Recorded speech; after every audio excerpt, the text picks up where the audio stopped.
computer. There we go. Yeah. Hello, everybody. Welcome to the Fragments. This is a D&D campaign of Home with my friends. These are my friends.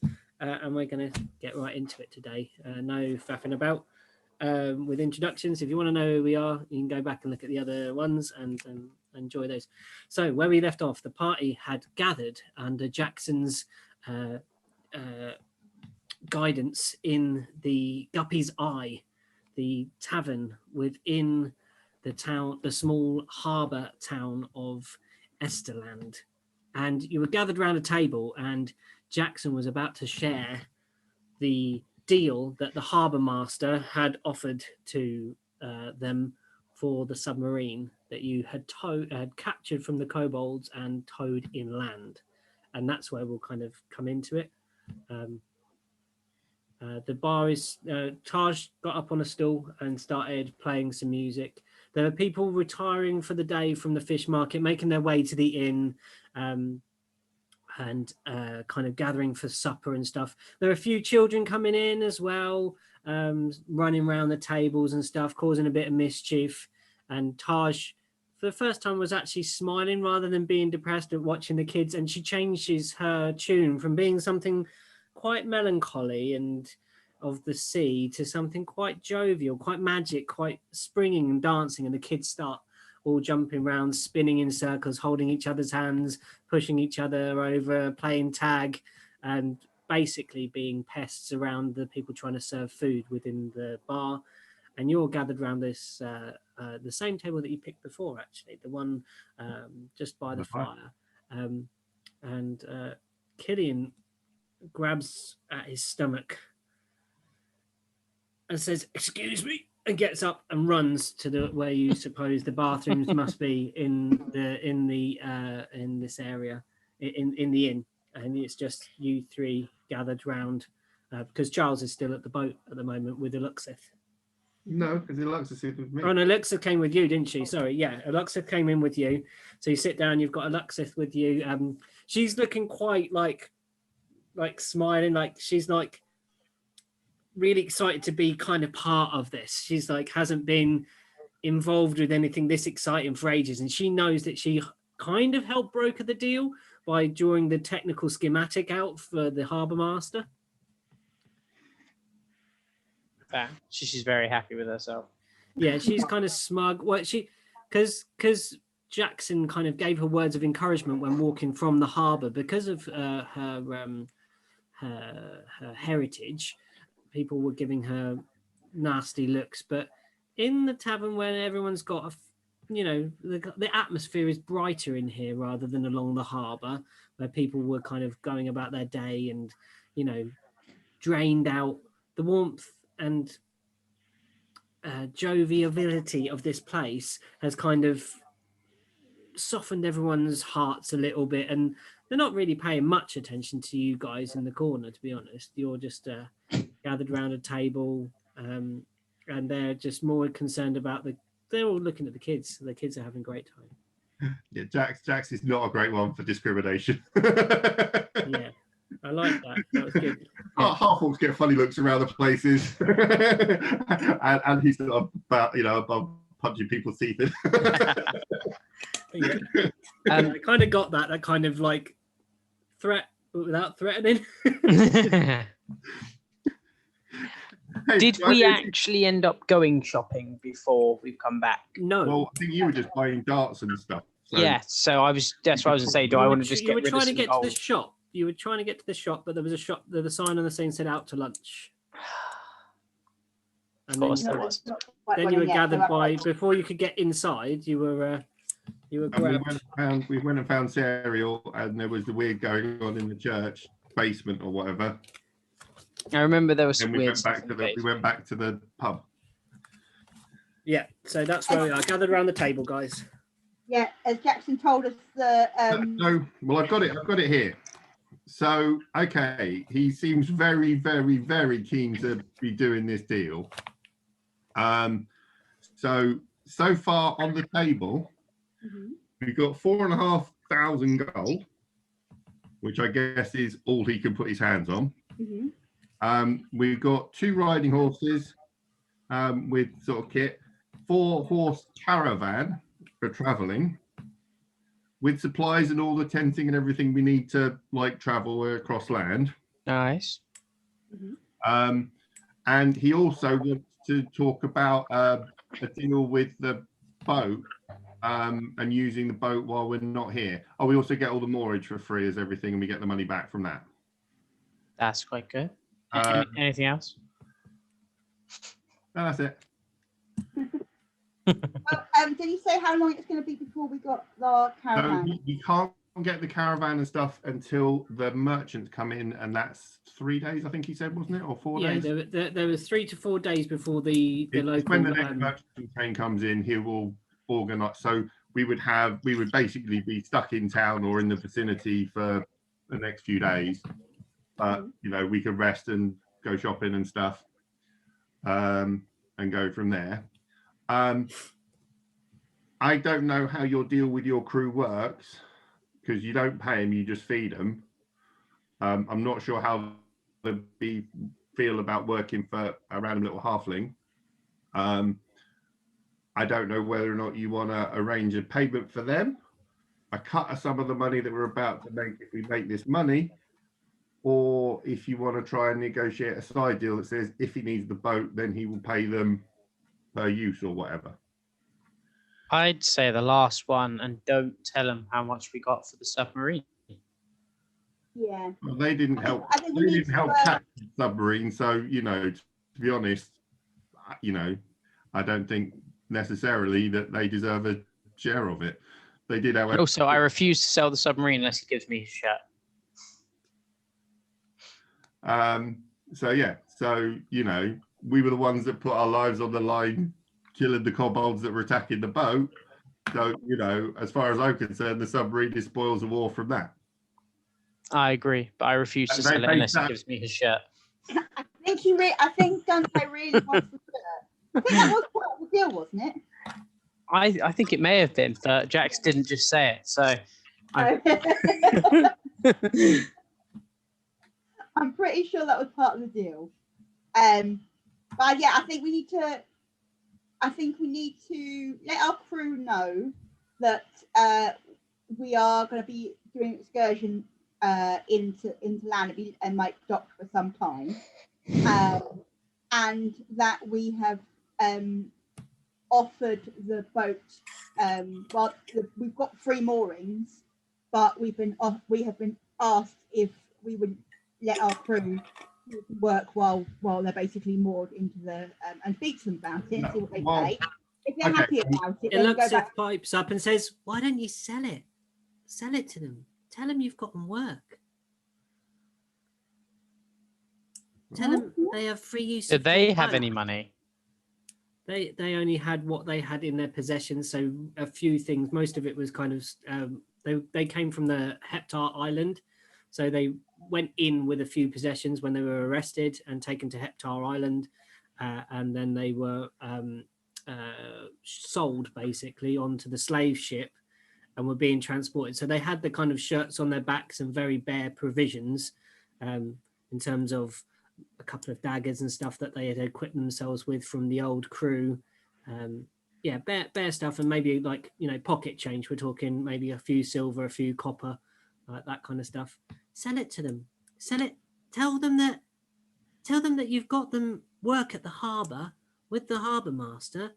They can use the boat that you help them rescue for free as long as they look after and maintain it. And it's here when we want it. How does that sound? That sounds like a plan, yeah. We could lease them the boat. So say that whatever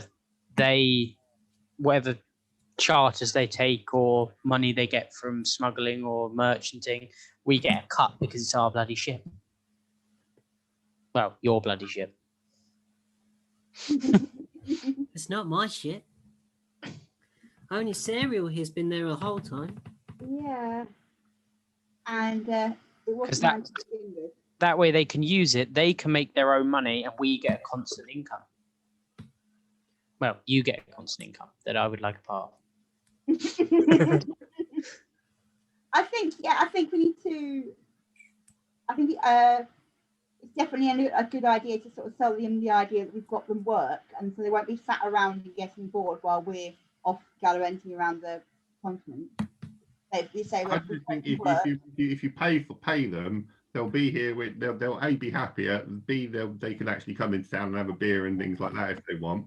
And when you come back, there should be some money around. Yeah, I think that's a good plan. Yeah. Okay. Cool. So you So made this. who's going to pay them? Sorry, the harbour master's Well, going to pay them. No, they'll get paid for whatever jobs they take. We'll just take a cut of that Yeah. for them using the ship. Yeah, a percentage, like a lease.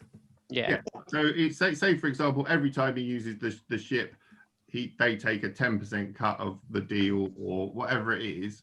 And we'll take a percentage of their percentage. Yeah. Yeah. And we get 2% of that or whatever it is. I don't know. I mean, he may not go for that, but you know, he's quite eager for it. So I reckon he'd probably swing it. I think if you went back to him and negotiated that as a... Well, do you want to check with the crew first that they'd be happy to do that? Mm-hmm. So we head back to the boat then. So if we head back to the boat, see what they think. The door of the inn suddenly slams open and in comes, dressed in all the trench coat and everything still, Cornish Daniel. Hide the children! Quickly! Put them away! Get them away! They've come quick! They've come early! They've come early! He bellows at the bar. All the people start putting away their drinks, clearing their plates, chucking everything behind them, running out of the door of the... I stand and draw 2 daggers and go, who's coming? Who are you addressing? Who are you talking about? I'm just yelling that at Cornish Daniel. So who's coming? And I'm more calmly saying, Daniel, what are you talking about? Who's coming? The fish people. Don't threaten me, young man. The fish people. They're coming. They're coming up the bay. They're supposed to come every 4 weeks. This is only 3. Well, this I've got to see. Mm-hmm. I'm going to put the knives away and just sort of slowly pull my bow off the side because he seems worried about them. So you. And I'm going to run out the door. Okay. I'm going to sort of, pick up my big maul and I'll follow. Okay, you go outside. And I'm going to just saunter after them, basically.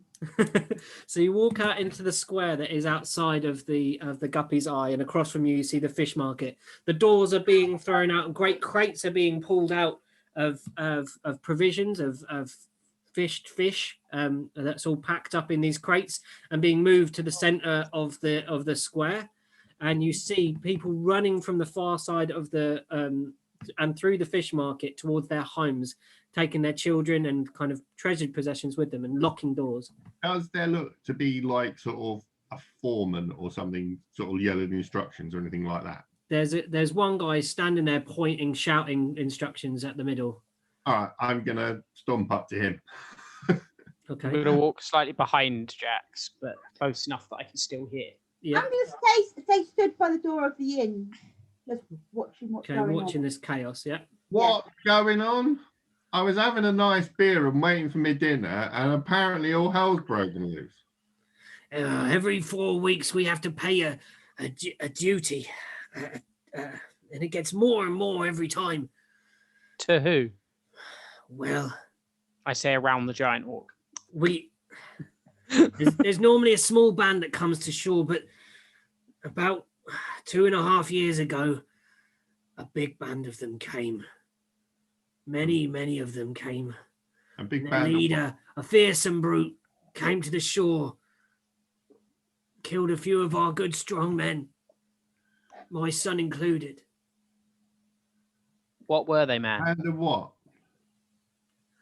Well, the best way to describe them, huge eyes and the great wide mouths of fish, but their leader, taller, broader, head like a shark, great fangs in his mouth, blood and bits of flesh stuck in it. The stench when they come near is disgusting. Can I have, I'm guessing, nature? Do we know what these things history? are? I don't know if it's nature or history to try and work out what he's on about. From the description, you're probably going to go with nature. Do you want just Jax to roll? Well, yeah. If you're, we'll try and do it. Yeah, you could do you can do one of each. You do it. Someone do a history, and someone do a I was going to nature. do nature. I'm proficient in that. I'll do You're across the way. You can't hear You anything. can't can just hear it. You've got Cornish Daniel going, "Run for your lives!" in your ear. all right, I'll Yeah. sit back here then. I rolled a 13, so 15 total. 15. I got a nat 20. Okay. And I did Jackson, history. you get a feeling that you might have heard of these creatures, like half fish, half man type creatures. However, the leader you don't seem to know. And Dante, you have heard of these creatures. And you have you know the ones that he described first of all to be Kuatoa. They are half fish, half man creatures. Very sound fun. evil, petty, slimy beasts, able to breathe underwater, completely amphibian, so they can go on land and underwater. And even their leader comes to your mind, the kind of looking back in something you've read somewhere, a conversation you had at one of these other ports about a Celestian. This is, again, a half human, half fish creature. There it is, a creature that prize that are hoarders, basically. They want to beat each other, and they're normally paired with another of their kind that is their kind of soulmate for beating, for fighting, for overcoming, for getting the better prize for when they are very, very young. How do you spell this? I turn to Jax and explain what I've just remembered. Yeah, well, so I got the first one, just- got the second one. Yeah, I just explain that there's the Shark Man is likely to be a dyad with something else that's probably doing the same thing somewhere else down the coast. Okay. Do I'm they live under the water, or do they live in caves and stuff? both by the sound of it. Are you saying that to the foreman or to? Well, I'm saying in general, so I'm assuming the foreman can hear as he's part of it. There is a reef outside, far out, about a couple of nautical miles out, that you can stand upon, and that is where we've seen them patrolling, guarding when we've gone out on fishing trips. Okay. How many of them are there? I don't know. We've never seen them all since they first came. How many normally come to town? Or how many have come this time? 2 or 3, I didn't know. Cornish Daniel just started yelling. Right. Okay. And they know him as Cornish Daniel. So it cuts the chase. What's it worth to get rid of them? Yeah, what's it worth to you? To get rid of them? Yeah. I hadn't even thought of getting rid of them. I slowly pull an arrow out and examine it. It's kind of my job. So, what are we talking about? The bell of the church starts tolling. Dong, I jump. dong, dong, dong. And the doors come open, and a small, thin man comes to the door, rubbing his hands, looking expectantly out of the door of the church. What's his deal? I say and point at the dude who's rubbing his hands. That's Father Scroman. Father Scroman. He was. So Father Scrotum over there, yeah. It's actually Danish for piety. So It pious. looks more like a scrotum. Calling him that. No, for humble. For humble. Scrotum too. Scrotum. Scrotum. That's Father Scroman. And then you see one of the kind of fishwives comes up to you. He was such a good man. He was such a lovely priest. He cured all of our bunions. Was? About the same time. They spoke to him when they came. He made the first deal. All right, it looks like we need to go and ask Scroty over there a couple of questions. I'm gonna head over towards the church because I can see you heading over to there as well. So I'm gonna meet you by the Cornish Oh, Daniel runs across the courtyard through the fish market. They're here! They're here! I think we should probably deal with them first, Jax, and then we can interrogate the priest. They need to give me a price before I start, you know. Well, What's it worth? we've got the offering ready. We don't need to fight them. They'll go away eventually. Yes, when Come you're back no next longer week and here, the week they've after eaten you out of and house. take and home. more and more and more. So you can pay us once and then you don't have to deal with them again, or you can give them fish every 3 weeks. Oh, it's normally 4 weeks. That's the problem. This is 3. That's we're not ready. We haven't got enough to pay them. I don't know how it works. In this week it's 3 weeks, and then next time it's 2 weeks, and then they come every other day. Make a persuasion check. A persuasion check. With advantage because Dante's there as well. And I'm playing with my arrow. Yeah, you're kind of saying that you're there with him, kind of saying similar. Oh, I got a 6, but I also got a 19 with the advantage, so 18. There's kind of little flashlight goes off in his head, if you know what flashlights were, candle lights in his mind, and he realizes that the offer of a one-time payment would be far More beneficial. far more beneficial. He says, well, we could all club together here, I'm sure, but I mean, just killing these guys isn't going to stop it. There's more out of the reef. That's what I mean. So We if do have the get rid of ship. them- If we get rid of them, so if we go out to the reef, how much are you going to pay per fish man, and how much are you going to pay per shark head guy? For their heads. Well, I can bring you anything you want. If you want a flipper, No, you know, I can just go and say I did it if you prefer. Their I say- heads would look mighty fine on the guppy's eyes walls. Yes, I like that idea. Well, shall we say each household could chip in? And you see this mental arithmetic going on, and he's trying to work it out. It's like, if you could guarantee them not coming, we could probably do about 4,000 gold. per head. I nod and say, Jax, For the continue job. this and walk to see if I can spot these things coming. I'm like, all right, no, I'm good with that. And I just yell over my shoulder, I want the half guy's shirt. Okay. I'm going to sit on my hand and hold out my hand. So he takes a hand and shakes it. And what do you want us to do with all the offerings Eat 'em. I don't need any fish. that we've got out ready for them? What should we do with it? Do you want it left here? Eat it. Well, I don't want it. I shout over, just hide them for now. I can talk half hear what's going on in the Oh, conversation. with the oven hearing. Yeah. Okay. So they start putting the crates back inside, and the Father Scroman looks over and sees this happening, and you see this glare of fury. And he marches over across the courtyard towards the foreman. Says, "What is this indiscretion going on here? This is a business deal. What We- kind we- of deal? We have You're an putting the whole arrangement town in with the jeopardy." town.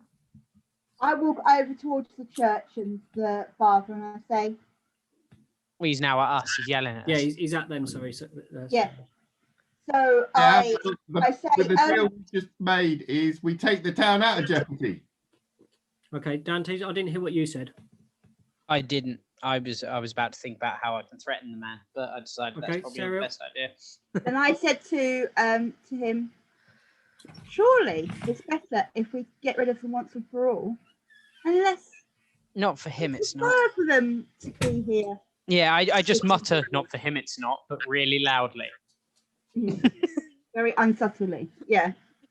So he glares at he hit. Oh no, hold on. Let's see if he hears. Yeah. So he hears you, Dante, and glares over. Oh, what are you implying? That I am in league with these things? You said it. Yes. You said it, not me. His eyes go wide. Ridiculous. I Not will. anything. I've got some guys on the beach to kill, so I'll be back in a bit. He storms back across the courtyard, his billowing sort of priestly garments behind him, and the door slams shut on the church. We're gonna have to watch that guy. And then I follow Jax. Okay, so yeah, definitely limbering up, getting the Yeah, big just hammer neck cracks. going. Well, no, actually, I'll sort of hold them all in the offhand, and I'm just going to hold one of my hand axes because I figure, sort of get to see them waz a hand axe into their face and then smash with the hammer. Well, shall I go right? Where should we find where they are? I can tell us by being invisible, and then we can jump out at them and kill them all. Okay, I was just going to walk out to the beach and start smashing them in the face, but Well, if there's like 20 of them, that might not be the best plan. He said there was 3. He said there's normally 3. Okay, well, we're going to find out. I turn invisible because I can. Okay, so you go invisible. I am trying to find a beast to turn into. And Cornish Daniel's still yelling, "They're coming! They're in the Right, harbour! we've got They're it in the in harbour!" hand. Go and have a beer. We'll be back in a bit when it's sorted. Oh, a beer? I'm more of a cider man myself. a disembodied voice just yells, "Then go and have a cider." Question. I hear someone. Oh, where the is spirits have spoken to me. Even they agree with you. I'll go and have myself a cider. Did Eluxeth come out with us? Luxeth is still standing on the door of the guppy. Okay, cool. That's fine. Well, let's go to the docks. So Yep. You've got 2 options here, guys. So you're standing at the fish market with its double set of doors on either side. You can walk through the fish market and kind of come out of the fish market and open the far side doors. I was going to go around. Or you can go around the edge and then you'll be on the inner harbour. I'm gonna go. Yeah, I'm gonna go around the edge. Okay. Obviously, I'm Inside gonna walk. the building. Rather than the dock side. I'm assuming they're gonna be heading for that closed door. So Yeah. I'm just gonna go around and have a look. So I want to go to the one which comes out to the stairs, basically. okay, So which is between the sort of the store and the harbour masters. yeah, you're coming down the east side of that map. Yeah. Yeah. Okay. And you're all outside. Are you all going the same way or both all the same side? I'll go. I'm I'll go. gonna go on the other side. I'll go the same one as Jax. Okay, so Jax and Dante go one way, and you and Serial, you kind of signal that I'm going to go this way and start walking around. Now, I nod and remember she can't see me, and then go, okay. You start heading around the edge of this place. Are you scouting ahead? I am gonna scout ahead. I'm gonna sort of tap Jax and sort of go, stay here. Okay. Make a stealth. I'll get to like the top of the stairs. So like if they're coming off the beach, that's where they'd have to jump through. Dante's gone a bit ahead of you at the moment. I did not do well. I got a 7.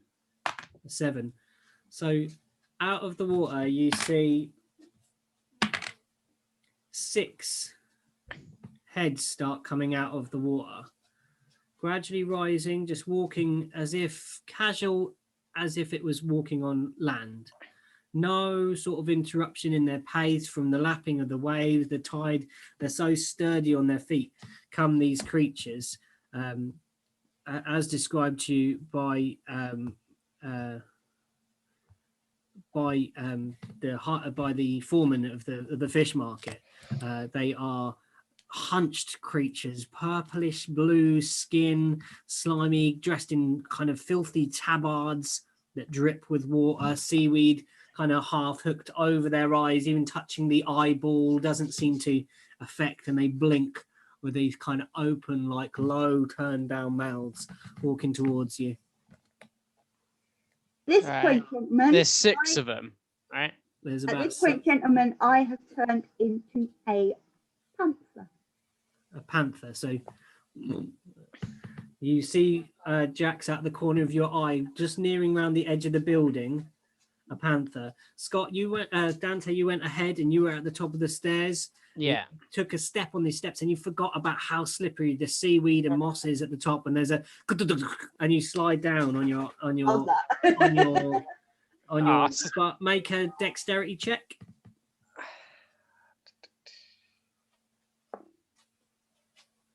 A sleight of hand. Let's make it a sleight of hand. Okay.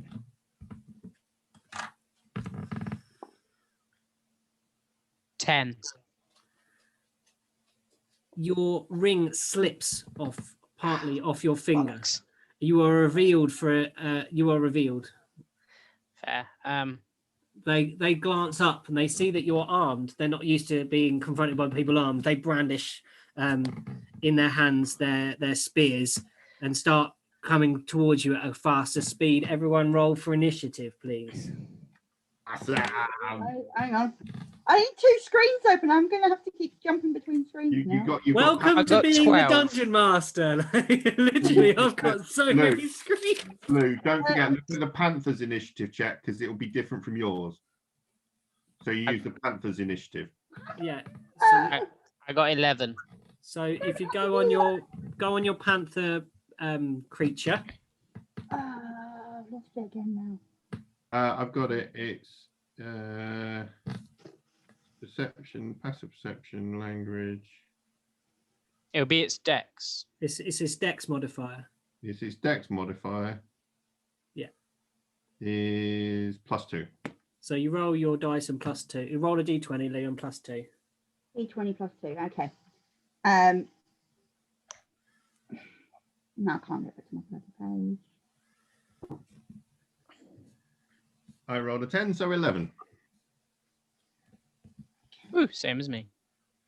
You have, I'm assuming, a higher dex than me, though. No, I got 11 overall. I rolled 8. Yeah, no, but if you've What's got your 10, overall whoever dex? the highest dex goes first. My overall dex is +3, which is so 17. You'll go before I do. Natural 20 +2. 20. Ah. It popped up on the phone. Did 22, you? nice. So that's Lou in panther form. Yeah, so it's just the 3 of you actually fighting at the moment. So you proceed up the beach. They're proceeding up the beach, and you, Jackson and Serial, have a slight advantage because there's steps that go down to the beach that is into the harbour proper where the boats have been dragged up that you saw from the map from last week. So Serial, you with this vantage point looking down can see actually out of the water now are 3 of them moving fast towards Dante. You get your first attack. I'm going to say that. I'm just getting ready. I don't know if you noticed in the description of it, Lou, but if you can move 20 foot in a straight line, you can pounce.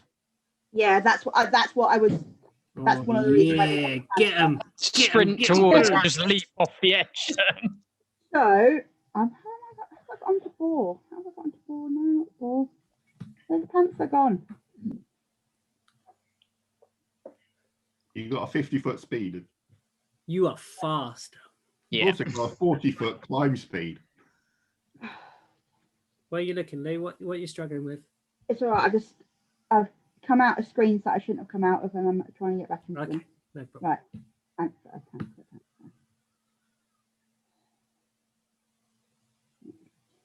Is the shark one there, or is it just the fishy men? You don't see the shark guy. Cool. Okay, so I am going to pounce on the nearest of the 3. Okay. It said panther moves at least 20 feet straight forward towards a creature, then hits it with a claw attack at the same time. The target must succeed on a DC 12 strength saving throw to be knocked Prone. or be knocked prone. If the target is prone, panther may make 1 bite attack against it as a bonus action. Nice. Okay, cool. So you do the pounce. You charge. You leap off the harbour, and I'm going to say it's at disadvantage for the creature because he's lower as well. Which So she's what gotta was the hit- she's DC on gotta it? hit- no, she's got to hit DC it with 12. first. Has it got an attack roll with it too? DC Yeah, 12. Yeah. so, yeah, she's got to hit it with the claw attack. If she hits it with the claw attack, she gets a chance to knock it over. Yeah. So it's Okay. a claw, She then gets the claw bite melee straight. attack with pounce. Okay. Yeah. So roll your melee. So So roll you- a d20. 4 is +4 and does D4 +2 slashing damage. I don't know what that means, but I'll roll my D20. It's Yeah, plus just 4. roll a d20. Why can't I see my dice while I'm in that screen? That's really annoying. Yeah, it's annoying that they don't appear on all screens. Yeah. To have it like a float thing. I'm gonna have to. If I make you a set of dice, Lou, I'm gonna send you some. Oh, thank you. Then you can just have them in your hand. It will be especially handy for doing the monsters. Yeah. The So big- it's 12 plus 4, so that's 16. 15. Yeah, you get it. No, 16. So it's D4 +2 damage. So the little triangle So dice. roll a little triangle. And he's triangle, got to okay. do a strength saving throw. What's the DC on the strength saving throw? 12. 12. The 1, I've got to roll a 1, yeah? D4, the little D4, triangle yeah. one +2. I got a 4. So four- 6 points So of do damage. 6 damage. And did it get knocked over? It Yeah. certainly did. It So I rolled a can do 1. a bonus attack of So now you Bite. can do bonus actions. You get to bite his face off, which is also +4. So D20 again, Yeah, Yeah. D20 +4. yeah?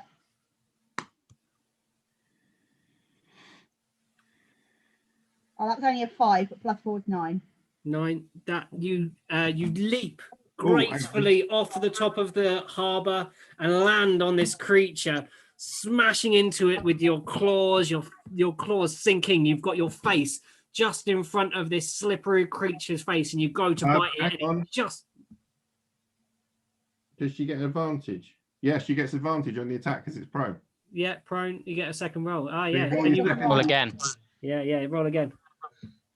And you would have got it from leaping, I would say anyway.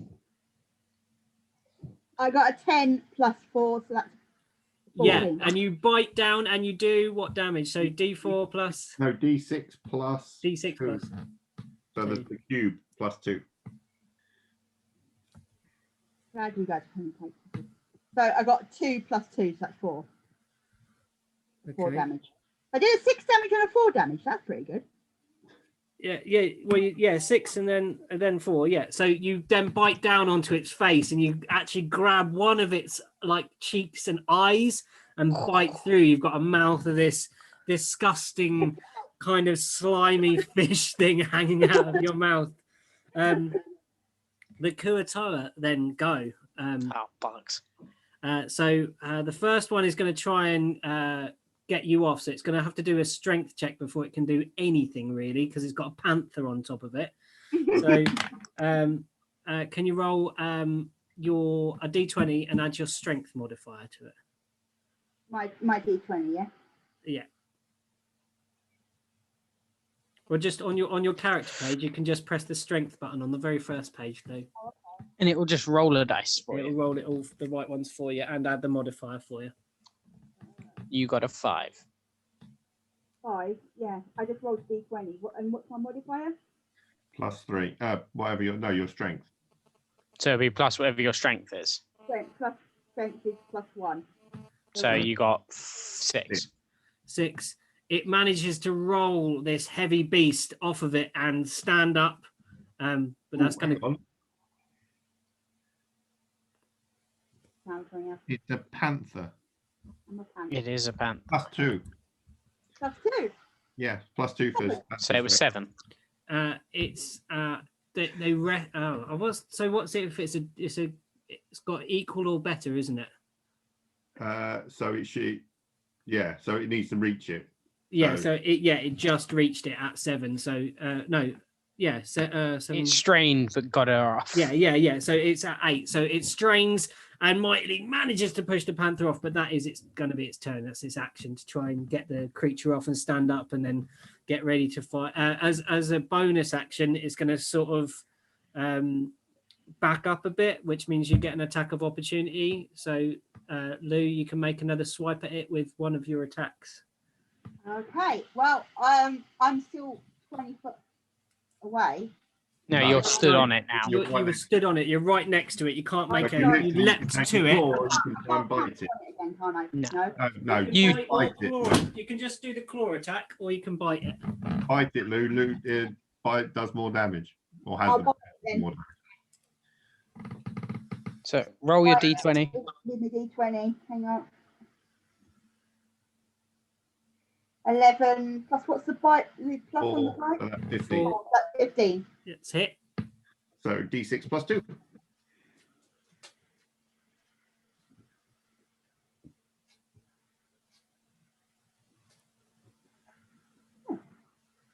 Four plus 2, 6. 6. So you take as it backs away, it takes another bite at you. You take another bite out of it, and you catch its left arm, and it's clutching it to itself. Like look at it and it kind of releases a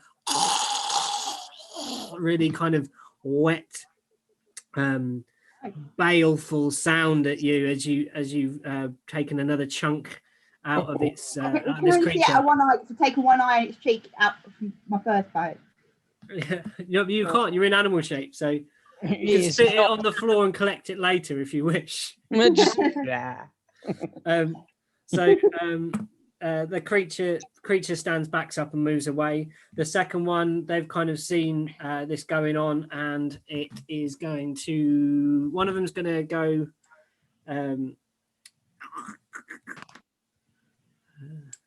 And it's going to roll. It's going to try and throw a spear at Serial, at this wild panther that seemed just savage and tear apart its mate. So it rolled a really terribly 5. What's the armor class on the panther, Lou? Much more than that, I imagine. Yeah, I think it's about 12. Class is 12. 12. So it throws the spear, and in its kind of quaking fear, it absolutely misses you. He nudges his friend. His friend tries to do the same. And he also misses, throws a spear, and is now disarmed. Those two are disarmed from spears. There's 3 more. They're charging up towards where they've seen this person materialize out of thin air. And they are. One is going to try and throw a net and misses. The second one grabs a net and throws a 17. That hits. Okay, so you are restrained. Bollocks. A creature can use its action to make a DC 10 strength check. Okay, so remember that you got to make a 10 to get out. Mhm. And then there's one that's going to just run up, and it's going to just try and bite at you. They seem to have not seen Jackson up on the ledge above yet, and a bite at 14 On me. on you, Dante. Miss. Cool. It goes to bite you, and you're kind of thrashing in the neck, trying to get it off, and then it misses. Hate to be a pain, but they've got advantage because he's restrained. Oh yeah. It's restrained. Yeah, and does appallingly on the advantage. I just clock it a backhand it as I'm trying to get. Changing my D20. You're just basically going, get this thing off me. Is it my go by any chance now? It is Dante's go. Yeah, so you got to make a DC 10. Yeah, or you can attack but at disadvantage. Yeah. I'm gonna take the 10 to get out, and I got 17 plus. You're out. My strength. Yeah, I'm out. Throw the net off, and you got your bonus action. Yeah, so I tap myself on the shoulder and cast Zephyr Strike, and I fucking leg it. Okay. So is that do they get attack of opportunities? No. Okay. Because I cast Zephyr Strike. Okay. And I also get an extra 30 feet of movement, and the next time I attack one of them, I get a D8 force damage extra. Okay, so you run up where you I run up and stand on the ledge where everyone's jumping off of. So they Okay, cool. And then we're at Jack's. So there's 3 near you, near the stairs where Dante kind of stumbled down, and then there's 1 really blooded, limping away, trying to get back to the sea now, and then 2 that have just thrown spears but are now kind of approaching this panther with nets. Okay. I'm going to say, Dante, stop any runners. And then I will activate Giant's Might. Yeah, I will activate as a bonus action Giant's Might. So as I sort of stride down the stairs, I'm going to expand up to large. Yeah. So the creatures see this mass of orc flesh that was big already start filling the stairwell that's got as they have just seen someone at super fast speed leg it in the other direction.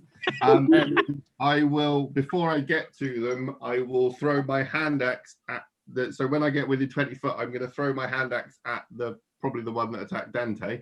Okay, yeah. The one that tried to bite him or the one that threw the net? The one that attacked him, so the one that was up close to him. Yeah, the okay. one who tried to bite me. Yeah. Yeah. I just yell, "Get him!"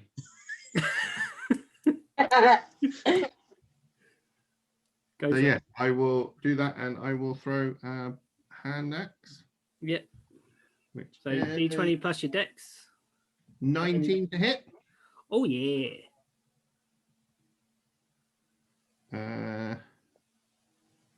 Plus a d6, so 2d6 plus 3.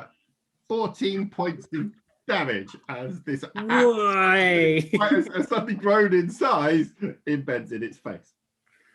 So this axe flies towards it. It lands into one of its kind of fishy shoulders.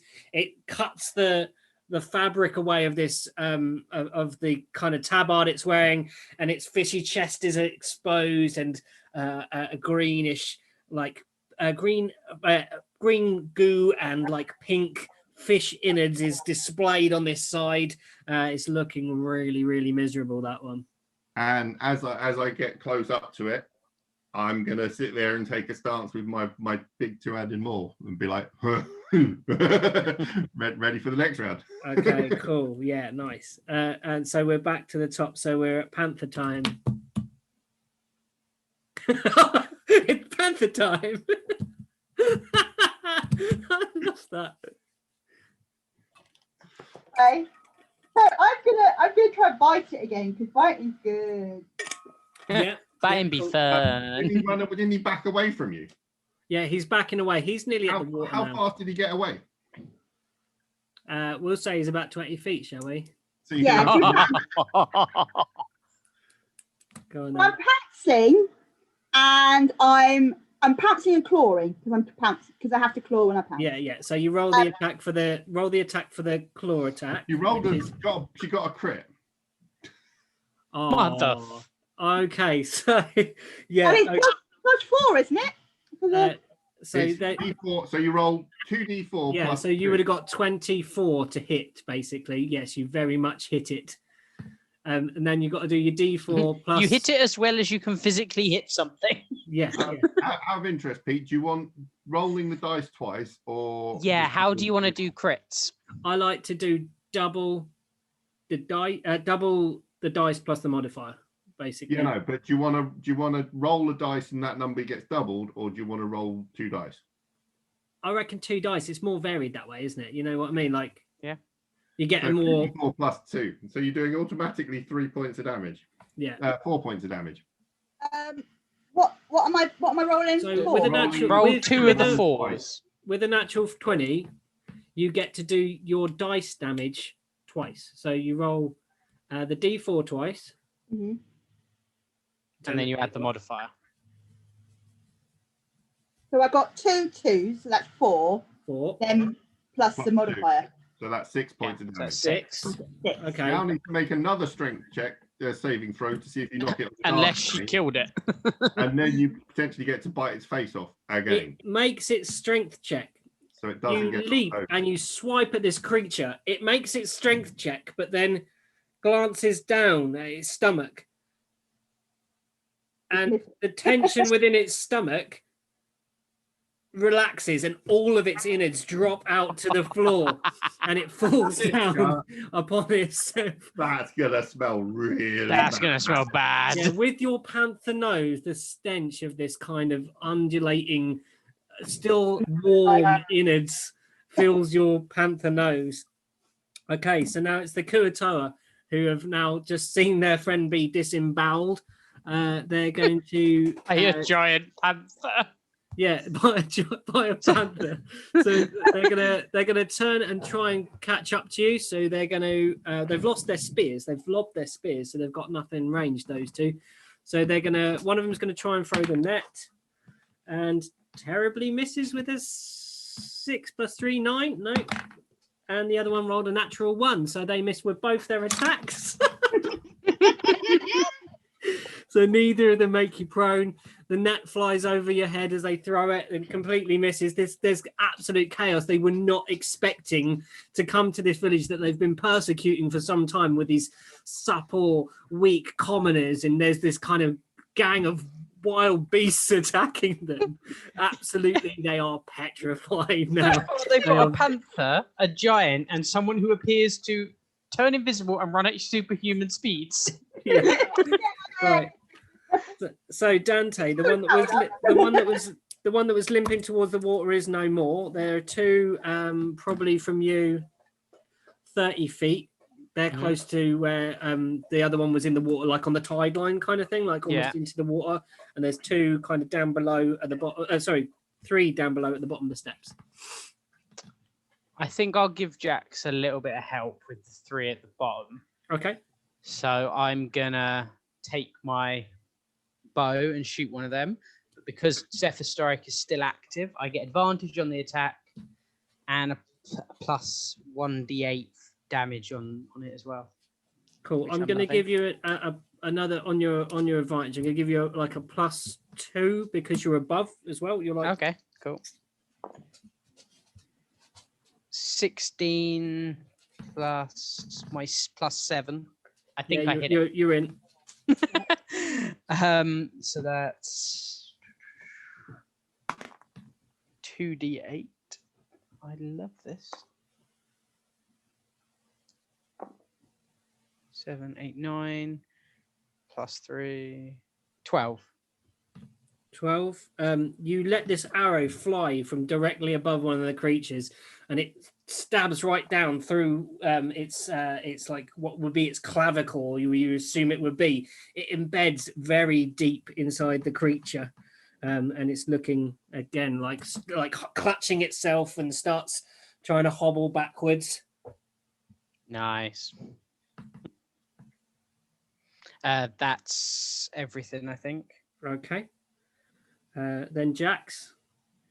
So I've got axe embedded one, arrow embedded one, and a healthy one at me. That's right. Yeah. Kind of So still trying to not got a net anymore because it threw its net. So it's brandishing just what a spear in its hand, trying to keep you at arm's reach. Do any of them have the net still, or are they all? One of them has a net still. Which one's that? The one that you first bought. Okay, I'm gonna paste him into the ground. Like 13 foot tall at the moment. I'm literally just gonna like sort of. I've got a hammer. He looks like a nail. Cool. And I rolled a 19, so 24 to hit. Yeah. We're kicking their asses. Yeah, but I've just promised to go and like kill an island of these things. Then there's gonna be like 500 of them, plus their boss. So 3d6 plus 3, so 15 points of squishing him into the ground. The creature vanishes beneath the sand. Basically, you flatten it. Is that the one I shot? No, this is the one that he embedded an axe in. Fair. You hit it with such force that you actually shatter your hand axe that was embedded in its chest. It's in pieces. You can pick up the blade if you wish to. Anything else? That's it. I've got no other actions. Okay, back I'm to just going to look menacing at the other two. okay. Panther time. So you're right next to them, so you can't do your pounce attack. Okay. Have you got this horrible taste in your mouth because you've been biting fishy people? Biting fishy people. But I'm gonna go. I will go back to the pub when we finish this and to get rid of the taste. So you're already planning this, like wash down the fishy taste with ale. Yeah. I can just imagine the fish going, "Is she what?" So what I'm The going panther to just do goes, I need to wash this taste out. is I'm going to pick a fish bone out of my teeth. Yeah. Look at the. There's one that we've got one more at the top that I haven't attached yet. There's two next to you. There's two that you are engaged with. Are they both injured or? No. They're both as they are. Okay. So I'm going to pick the fish bone of the last one out of my teeth. I'm going to look at it. I'm going to smile. As a I'm panther gonna smiles. go and bite its throat, basically. Okay, go for it. Roll your attack roll, please. For that, which is D20 plus, what is it, 4? Yeah. Plus 4, yeah.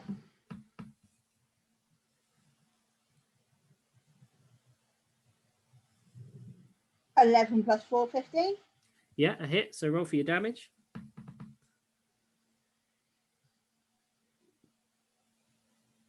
Which is D6 plus 2, was it?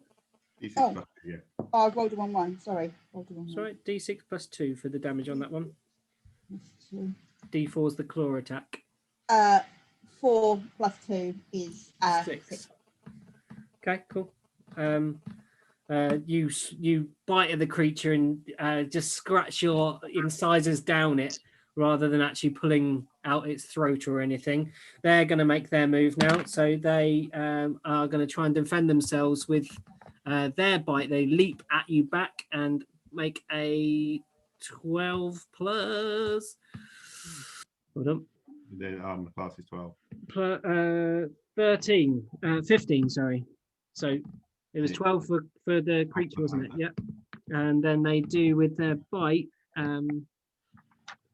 1d4. It hit me, hasn't it? Yeah, they've hit you. So But you they take. your panther form. So Sorry? they're extra hit points. They don't come off of your main hit points. Yeah, so they've hit your panther form basically. So your panther you need to adjust off 1d4 plus 1, so 6 for the pair of them biting Right, at you. 13 normally. 13, so I'm down. 13 down 6. Okay. You're on 7 at the You're on moment. 7 hit points in panther form. 7 hit points. The other bunch that are now kind of over near Dante and Jax, they're both going to go for Jax because Jax is in front of them. They can't get to Dante up above, so they're going to roll and try and they've got their spears, so they're going to roll and 19. Yeah.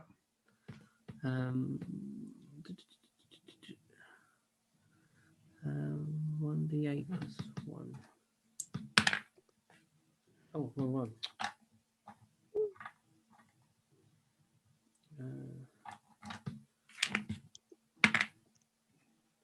3,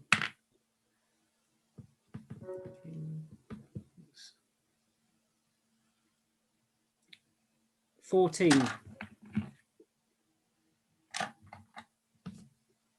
Okay. They both stab at you in sort of unison, and you feel these spear tips go into your giant orc flesh. Now it's around to Dante's go. I am going to look at the one that I shot with my arrow. Yeah. And I'm going to use Planar Warrior on him, which is a bonus action. So I choose him because I can see him within 30 feet. Yeah. And next time I hit him, I get an extra 1d8 force damage, and all the damage is now force damage. Okay. Okay, and then I'm going to shoot him. Okay, does that count with range attacks? Just says with a weapon attack. So yeah. Okay, cool. I did not hit him. What was it? I got an 8. Yeah. Okay. Yeah. So you And feel they usually be in cover. a strange heaviness about the creature. It feels kind of as you put that on him, but then you fire an arrow and it streaks past round to Jax. There's one with an arrow, one that's not been hit, And they both stabbed me. and they both stabbed you. Yeah. I am going to switch the arrow one. Okay. Yeah. So, where the arrow's sort of sticking out of him, I'm going to sort of hammer the arrow through the back and It's kind of down in him like this in the shoulder. Okay. I'll hammer the arrow in and carry in on with it. further to the creature. Yeah, go for it. Love it. I don't hit. You swing and there it kind of lands on the creature, but its slippery skin allows it to just glance off of it without any harm. And I will, as a bonus action, have a second wind. Okay, yeah, you get a second hit, don't you? No, second wind is healing. Healing. Oh, you're gonna heal I yourself. healed Okay. D10 plus 3. And I healed 7 plus 3, so I get 10 of those back. Lovely. Cool. Back to Panther time. Question. Yes. Do I get any of my spells while I'm a panther? You cannot cast as a beast. No. Okay. I think some of the Unless you're a circles- circle of the moon who can. I think there's some of the later levels of some of the other circles allow you to. Okay. But no, I'm not a circle of the moon. I'm a circle of the moon. Okay, so I'm back to biting and slashing. Yeah. So bite because you get the better attack. You get the better damage.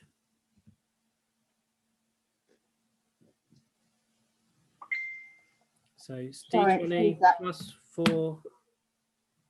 So I'll roll a d20. Roll a D20. I got a natural 20. Another one. Jeez. Okay. So now you roll your 2d6 Plus 2. and then your plus 2.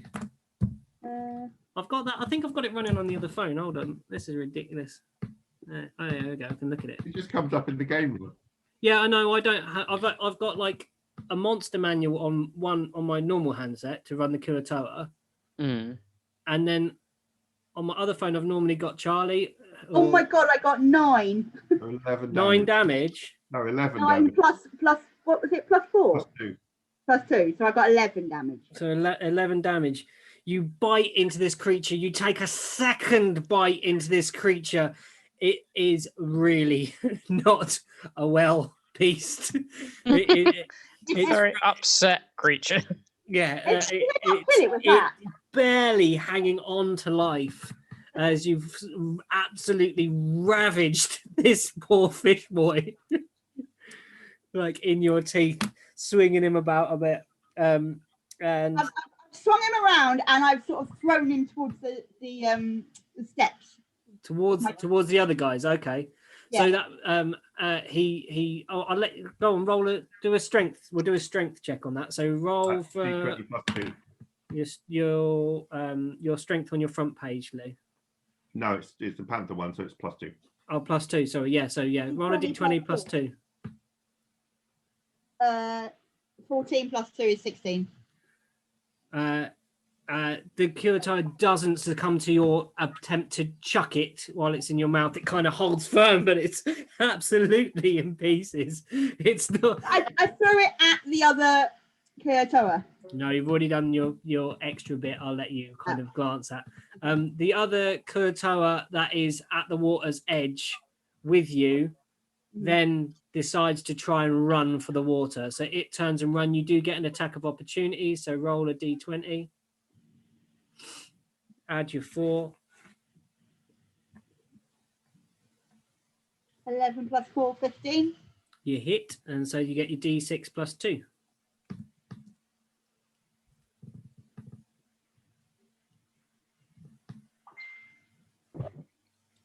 Two plus 2, 4. It's 4 damage. Okay, cool. And yeah, that one's hightailing it for deeper How waters. far is that from me? Where you are, it's about 30 feet to the water's edge. It's now at its movement, so it's about it swims as fast as it runs. So yeah, it can move 30 feet. So it's still within 120 feet of me. He's 60 foot away from you. Yeah, he's 60 feet Cool. away at the length of its movement, but gradually, probably in like up to here now with its stomach. It's got half cover. How many Yeah, have so- we still got? Have we got 3 still? On the... Can make that work. You've got one standing in front of you that's in pieces, one running for the water, one with an arrow sticking through it, and one that hasn't been touched yet. So the one with an arrow in that Jax tried to get with the thing makes another swipe with its spear at Jax.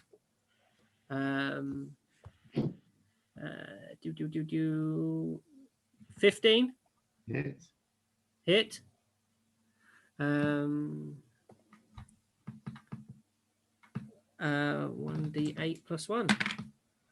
2. That was really sad. And the other one, is like that. the other one glances up and is actually going to make the ranged attack at Dante with its spear and try and get him off the wall. Disadvantage. With disadvantage, yeah. Well, it didn't. Because it did melee with me. So a nat 20 and then a 5. Yes, thank you, Jax. Thank you, Matt. So it throws the spear. The spear goes up and off somewhere towards. Yeah, I just sort of look at it fly past me like that. Yeah, towards the fish market. Dante, it's your go. You kind of duck back and just look back over at this guy's now like gaping up at you with its fishy maw. If I get, how much movement speed would it be to get within 30 feet of the one that's running away? You could run to the shoreline and you'd be in range. That'd be 30 feet. All right, I'm going to do that. I've still got Zephyr Strike, so there's no opportunity. Love it.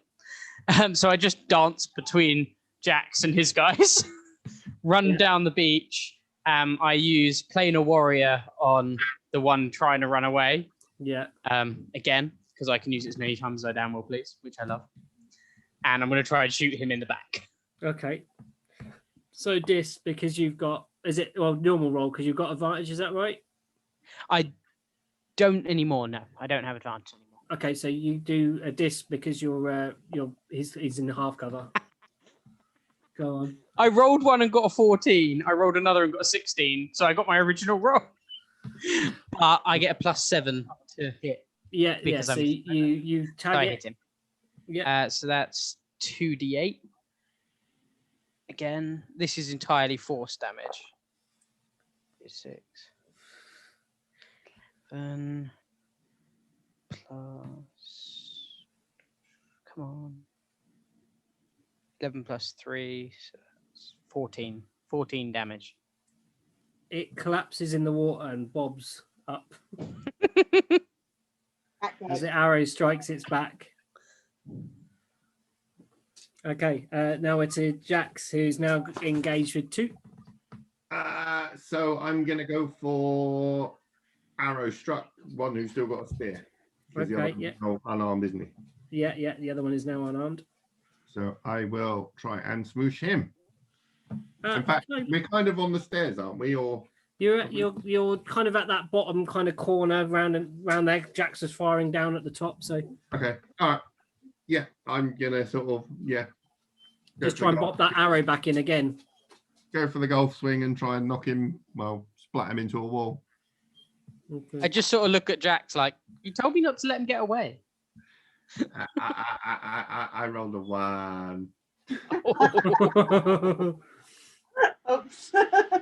So what should we do? He's going to break through a kneecap at this rate. Okay, roll your damage. Roll my damage. And I'm going to roll. The one time you don't want your damage to be high.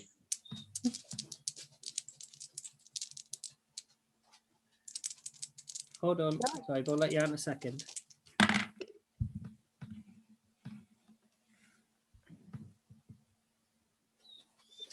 Hold on, Tom. I'm just going to let the dog out a sec. Hold on. Yeah. This is gonna. It's going to end badly for you.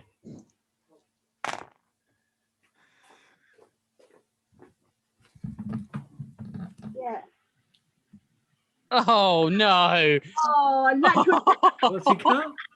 He got max damage. Max damage. Okay, so 1 you point swing down. the axe. The creature bobs out of the way, but it collides with part of the harbour. 21 points of damage. The harbour wall that you slam it into falls down, and part of it collapses, and rubble falls on. Let's see who it's going to fall on. I can't believe I just rolled 3 6s. How does your weapon even do that much damage? 2d6 plus 3, and I'm large, so I do an extra d6 points of damage. Okay, so make a dex. A dex check or dex save? A dex save. Doesn't matter. It's the same thing for me anyway. No, I got 5. Okay, so you take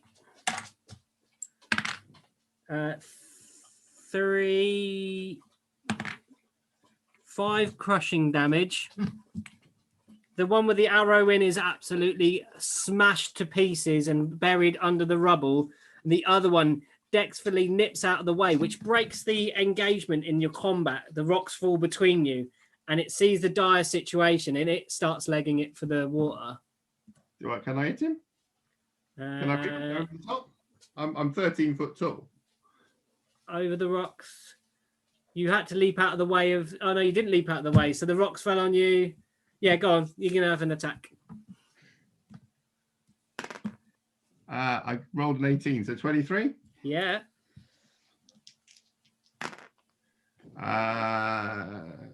11 points of smooshing damage. Okay.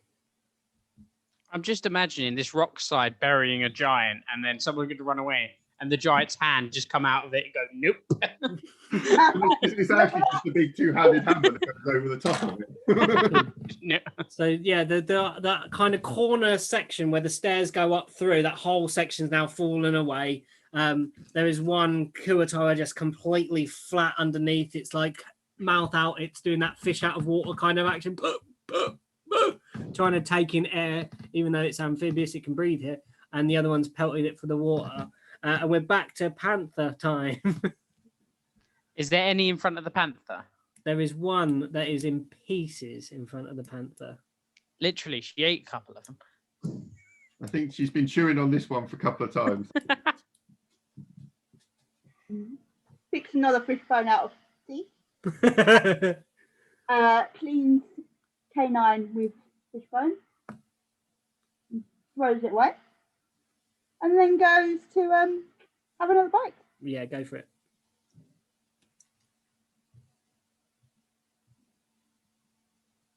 Oh, God. If the thing doesn't bloody breathe. Oh. I've got 2 plus 4, so it's 6. No, you go to bite You it roll a one. and you miss. Oh, natural one. And so No, it was No, she got a 2. Oh, 2. Okay, cool. No at least problem. it wasn't a 1. Yeah. Okay, I'm gonna get this thing to stay up. My phone keeps turning off.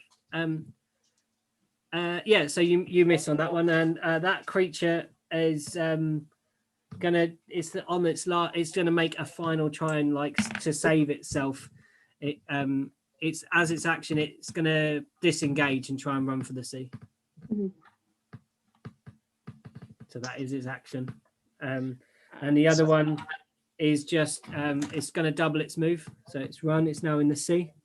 Does it go past her? Does she get a swipe? Yeah, has it run past me? Because I'm stood pretty much directly between the sea. It's taken a large journey around to. It's not as. It's only as deep as the other one got with its double move. So only 30 feet, like 30 feet out to sea. By kind of dodging around you guys, running kind of in a circumference to dodge the panther that has torn out the stomach and you that have arrowed it. But it is your go, Dante.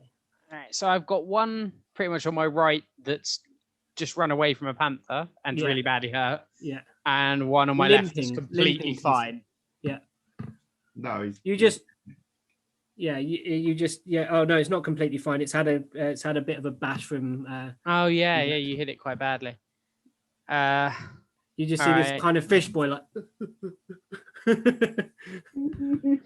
I'm gonna. What range did you say they got to? 30 feet. They go 30 feet out, yeah. Bugger. In the sea, in the harbour, but the problem is this way they've got to swim out and then along the harbour wall to get back out the exit, kind of thing. They both did. Well, the one of them's kind of midway in the middle of the beach, so he's only got to swim a little bit that way. The other one that's on the far side of the beach has got to kind of go out. I'll go for the one who's got the least distance to swim. The least distance to swim would be the buddy you guy next, but it doesn't matter because they move the same speed in water. So yeah, we know, but one's got to go further, which means he's going to take longer to get out. Yeah, so he might not make it out. Yeah. So the one right next to you that's disengaged.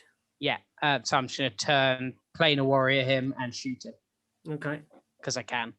Do it. 18. Yeah. Plus, yeah, like him. And then that's 2d8.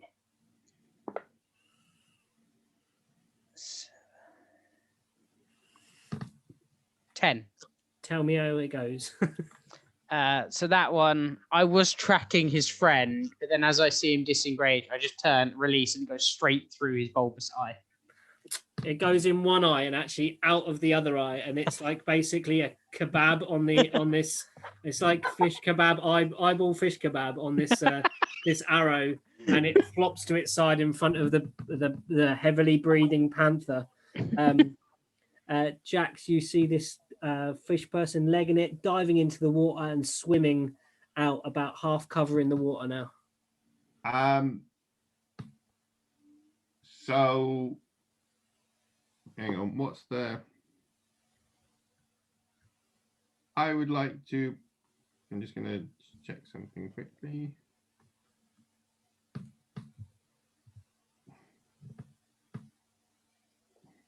What's the...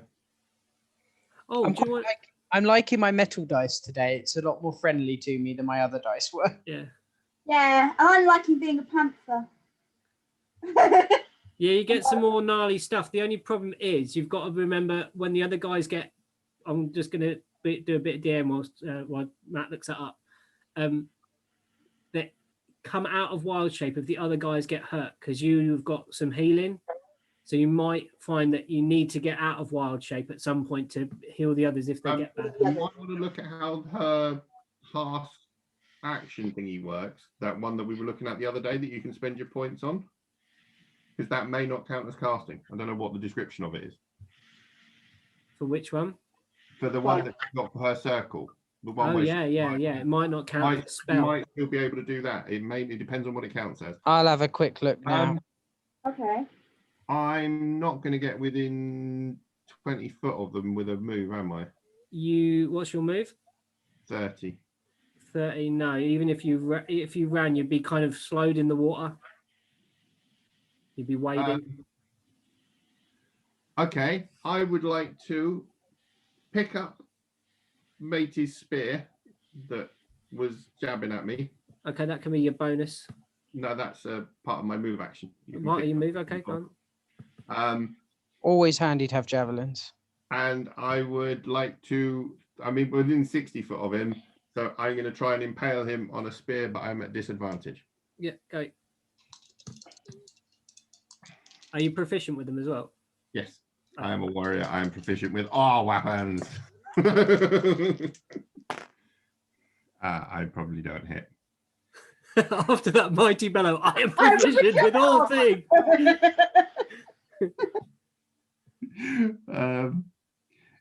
Yeah, it's gonna be 11.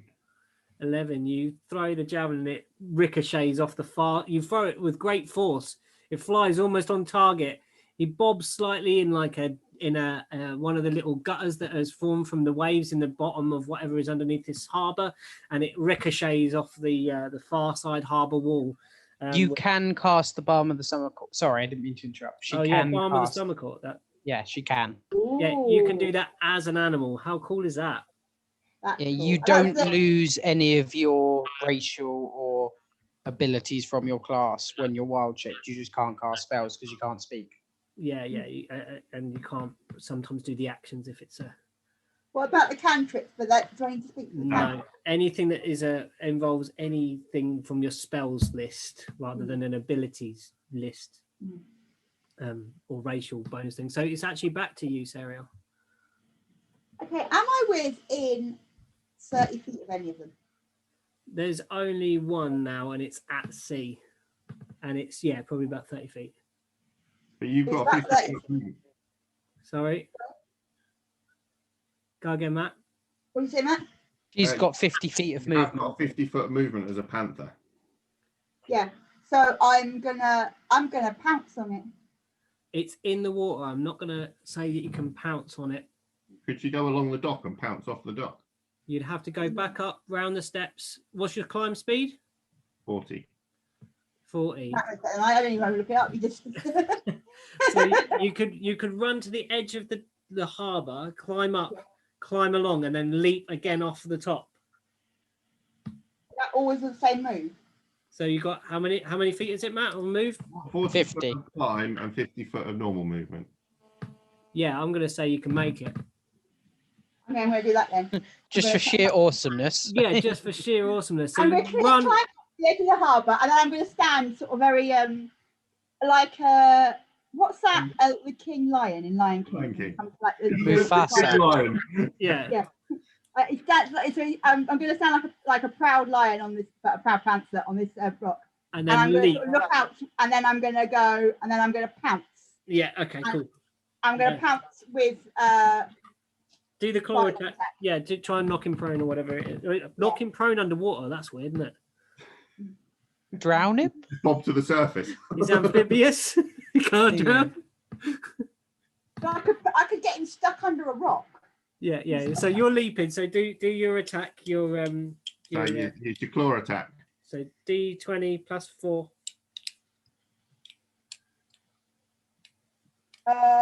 10 plus 4, 14. You hit. So you do 1d4 plus 2. And he's got to make his strength save.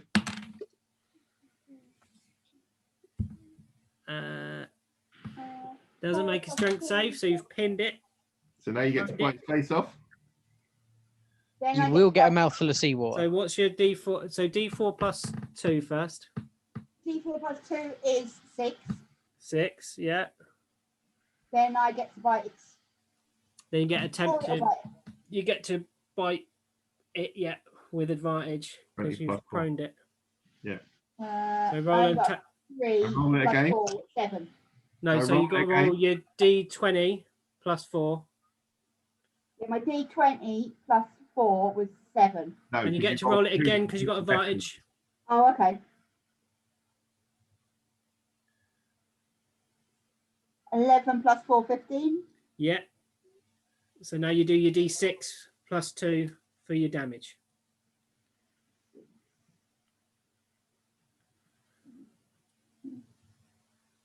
Six.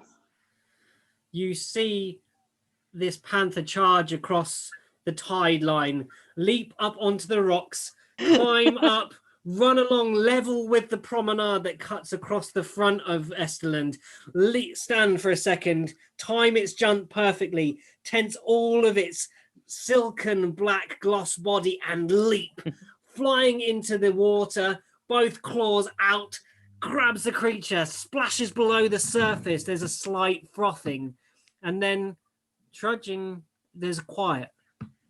The whole place goes quiet. And gradually, then suddenly you see the water break and kind of doggy paddling out of the water till it gets to the ability to stand is this blackened panther with the forearm of one of these creatures in its mouth, just walking up the beach, padding slightly, stops, shakes itself Anyone off. else got sort of that in mind? No, I'm going with the elegant mode. Like the cat doesn't like the water, but shakes it off and puts the arm on the ground, and your foes are defeated. We are out of initiative. Well done, everybody. Woo! Nice. Love it. I'm going to plan for a game. We should rob the fish people. Oh, we need to start chopping heads off. True. Who's going to go get that one? I just sort of point at the one with an arrow stuck in its back. You killed that one. It's yours to go and get. Aw.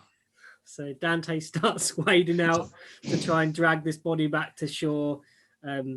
You're kind of in the water with it, and its guts are slightly spread out among you. So you're kind of half in water, half in intestine as you walk back.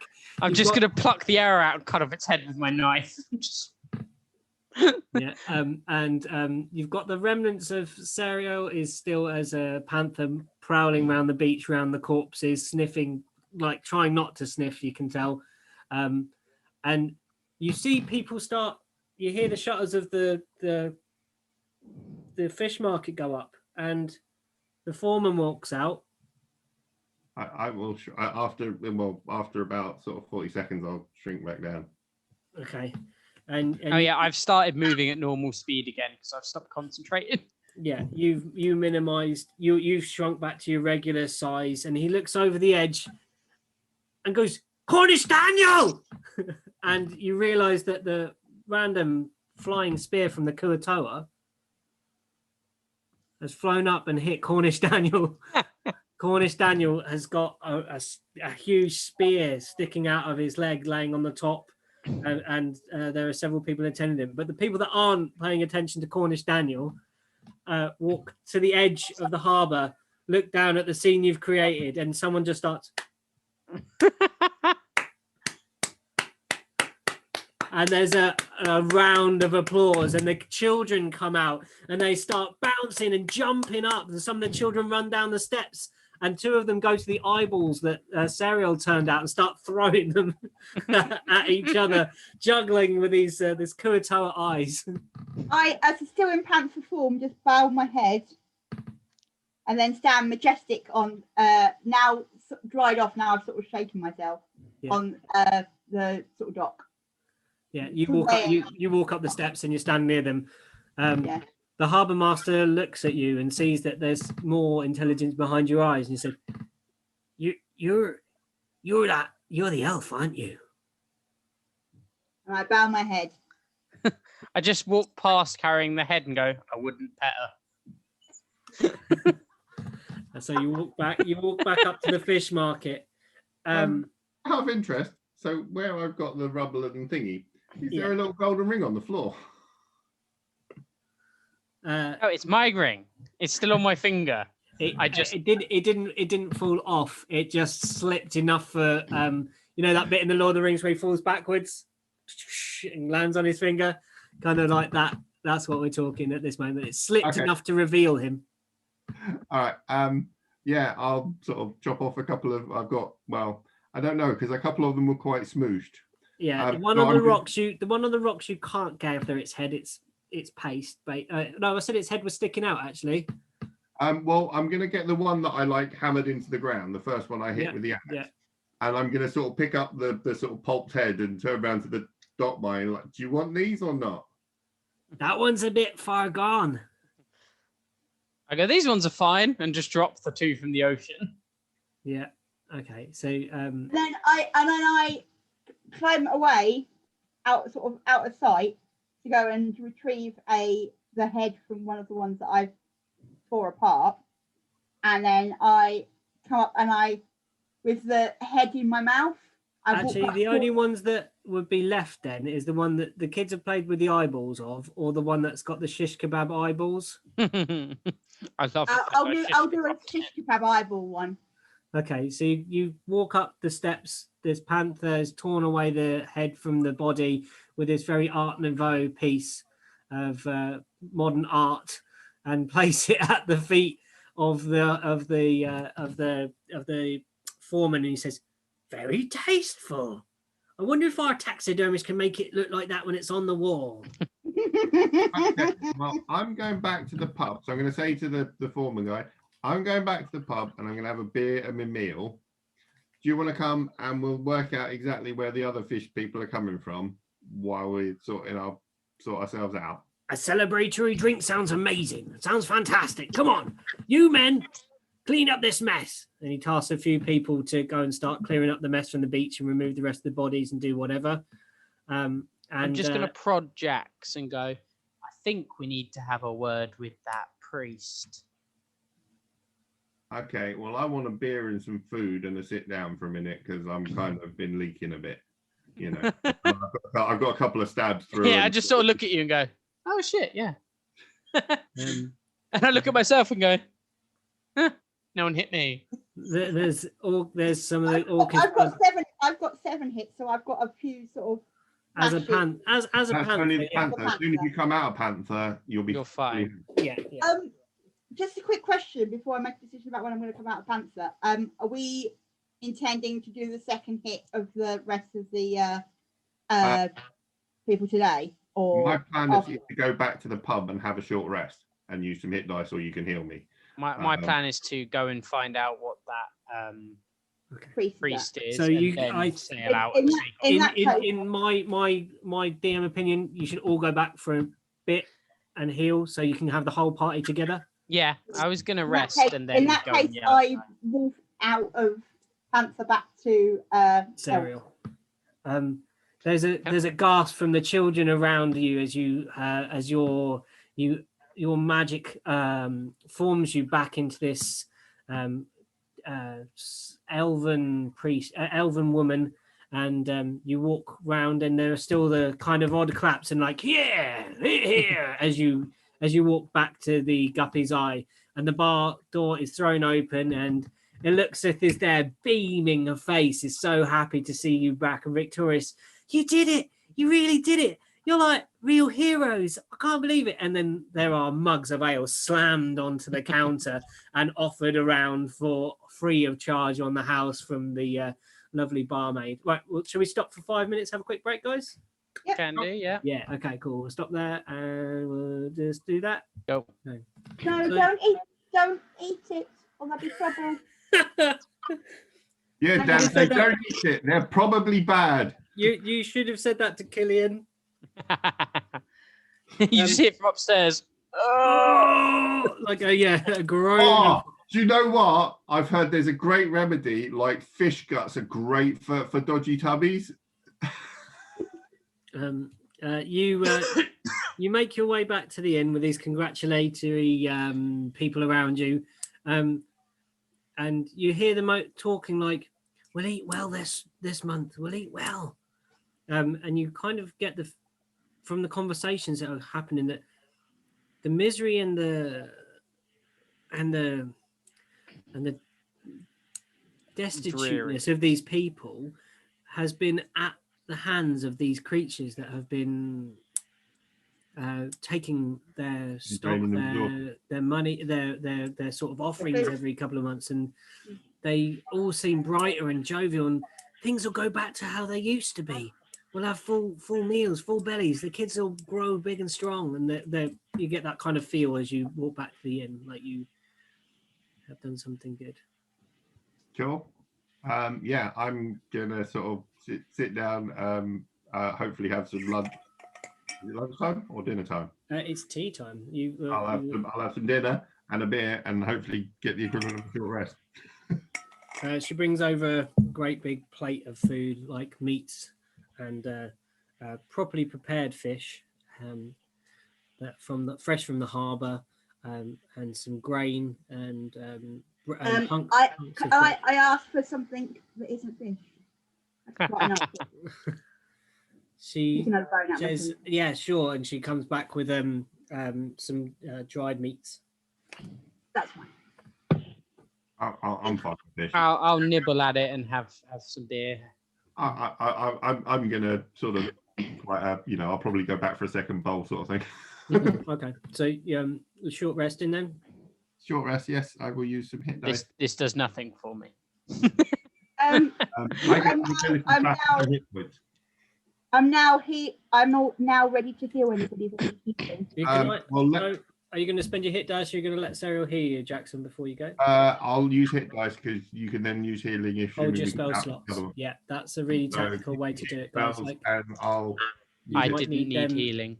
you might need them in combat, Lou. That's why Jack can just do a short rest, roll whatever hit dice he's got. So he'll have 3 hit dice, and I don't know what he gets. What dice he wants? 10. I'm at D10. D10 plus 2 for each one. Yeah, So so- I get 10 hit points back, which puts me 1 off. So So he's used that short rest option, which is a really good way to. it also gets me some of my abilities back. Yeah. Really handy for warlocks. Instead of I'm at using what you 29 might out of 30. need, instead of using what you might need in the cusp of the moment, like your healing magic, Mhm. is doing it in the kind of more natural sense of the way and just taking the hit points back. Just resting. Yeah, Yeah. that's why the option to do it that way is kind of. When you look at your abilities, Lou, quite often it says on D&D Beyond, it will say sort of use one, and it has little boxes for how many times you can use it, and it will say / long rest or short rest. Mhm. So if it says short rest, each time you take an hour break, you can get those abilities back. If it's per long rest, you have to sleep overnight. Right. So I don't sleep anyway. I do that whole. yeah, you still have to do your trancey thing. Yeah. So quite You'd need- often, if you're in a dungeon or something, you'd have 3 or 4 skirmishes throughout the day, and you'd use your short rest abilities, Mhm. and then you camp overnight and get everything back with all your hit points and all your abilities Mhm. at the end of your long rest. Mhm. So for you sit round and kind of gathering your wits, and you're making your plans on where to go You'd make next. you come with us. Can Sorry? I just ask a question? I've had a short rest. Can I increase any of my hit points? And I haven't got any hit points because You Your health don't- is fine. My It was health is fine because I was health that you pampered. lost. They were for your beast that you were in. So for example, Lou, you wild shaped one time, you get 2 per short rest. You're now back up to your full 2 wild shapes now, so you So can you wild shape click the twice. little button on a short rest. You don't need to take any hit dice, so just hit confirm, and it will take your short rest and give you those abilities back. Yeah, but because you didn't, if you didn't tick it, it's probably unticked already, I Lou, on didn't your tick it, so on your yeah. features. Yeah, okay, cool. Yeah, did not Harbour Master Foreman come with us? Because Foreman, followed along with you. okay, so we got rid of the ones that came here today, and you said the others were offshore a bit. There's a dark reef about 2 nautical miles out from the harbour. Hang on a minute. Eluxeth, can you do us a favour? Yeah, sure. What is it? Can you scoot back to the boat, get Charles, and get him to bring the map? So yeah, she says sure thing. She starts running through the town, and she like as she goes, she's like looking at the kids and people around, smiling. This is again like she seems lifted in herself, but she still tries to kind of smile with her mouth shut because of the shape of her devilish teeth. She's The trying to fangs. not scare the kids, and she runs out the door. What's wrong with smiling with teeth showing? I do everything with teeth showing. I asked the town guy, what's up with your priest? As I said, he was the one to make the first deal with these creatures. They came and they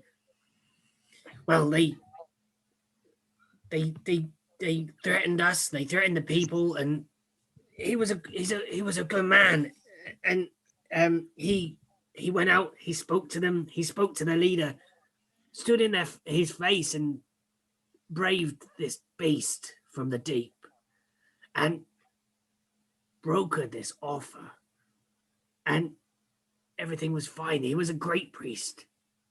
The services were wonderful, but now no one goes to service. No one's What been in the building changed? for ages. They went inside with him. When he went in the church and made the final deal with him. And they brought some things with them on the second return. Things? What? What sort of things? A chest, a crate, like a large packing crate with God knows what's inside. It was taken inside and Listening. given to and we never saw what it was. Have you asked him? He doesn't come out the church. Are He any of keeps the everything kids- closed, very, very quiet. are any of the kids still in the pub? Still in the pub. Yeah, there's still some kind of scooting around. I want to sort of get probably a 10, 12-year-old if possible. Yeah. You know, sort of old enough to be let off and run around on their own sort of thing, but you know, young enough that they're going to do stupid shit. Yeah. Oi. He kind of comes up to you and he's like, looks up at your massive form. This kind of very thin boy with a little kind of very short cropped blonde hair and a slight kind of flick at the front. Question. So I have 10 gold. Yeah. Is that going to no? This is for Pete. Sorry. Is there any way I can have it like broken down into sort of, you know, I'm not just going to be walking around with just 10 gold pieces sort of thing. Will I have small? You can change it at the bar. Okay. All right. I don't know how you do edit that. So yeah, so I'll hold out like sort of 5 silver, you know, sort of thing. So I reckon that you or one of your friends has had a poke around the church. And he looks at the silver in your palm. Make a persuasion. Yeah, that's going to go well. Yeah, none of us have any charisma. No, I'm a -1 for charisma. I Same. should have just picked him up and shouted at him and gone for the intimidation, because at least I get advantage on that. Oh, I rolled a 19, so 18. He goes, snatches the silver out of your hand and goes shink, shink, shink in his hand, like, yeah, we've poked it. We've been all round it. What do you want to know? Did you see a big crate? I wasn't around. I didn't see the crate come in. That came in at night. Me old ma has me to bed at stupid o'clock. Been round it recently though, idiot.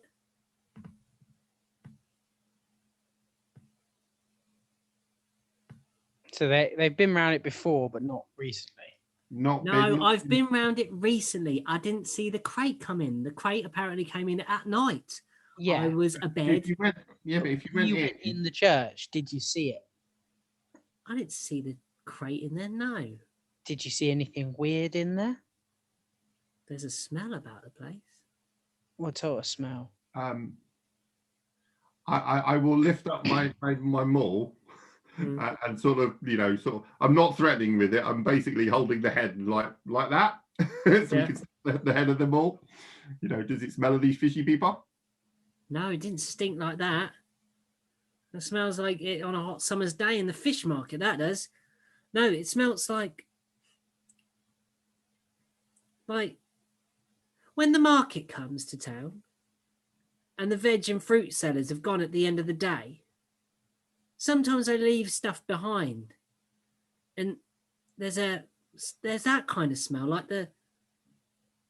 like old fruit, old flowers, that kind of smell. Okay. Do you think you could show one of my friends into the church and the ways to get in and out without being seen? And I just sort of stand up. It's tricky. It's all a matter of timing, really. But would it help if you can't be seen and I just disappear and reappear very quickly? That would certainly be a trick that would very much help. But the doors are barred from the inside now. It caught Daniel Jr. over there, Cornish Daniel's son, sneaking in. And, well, ever since then, the security's been up. We just used to go in and scare ourselves a bit, but now it's actually really scary. How angry Father Scroman got at Daniel Jr. Sorry, I can't Where- very childish stuff.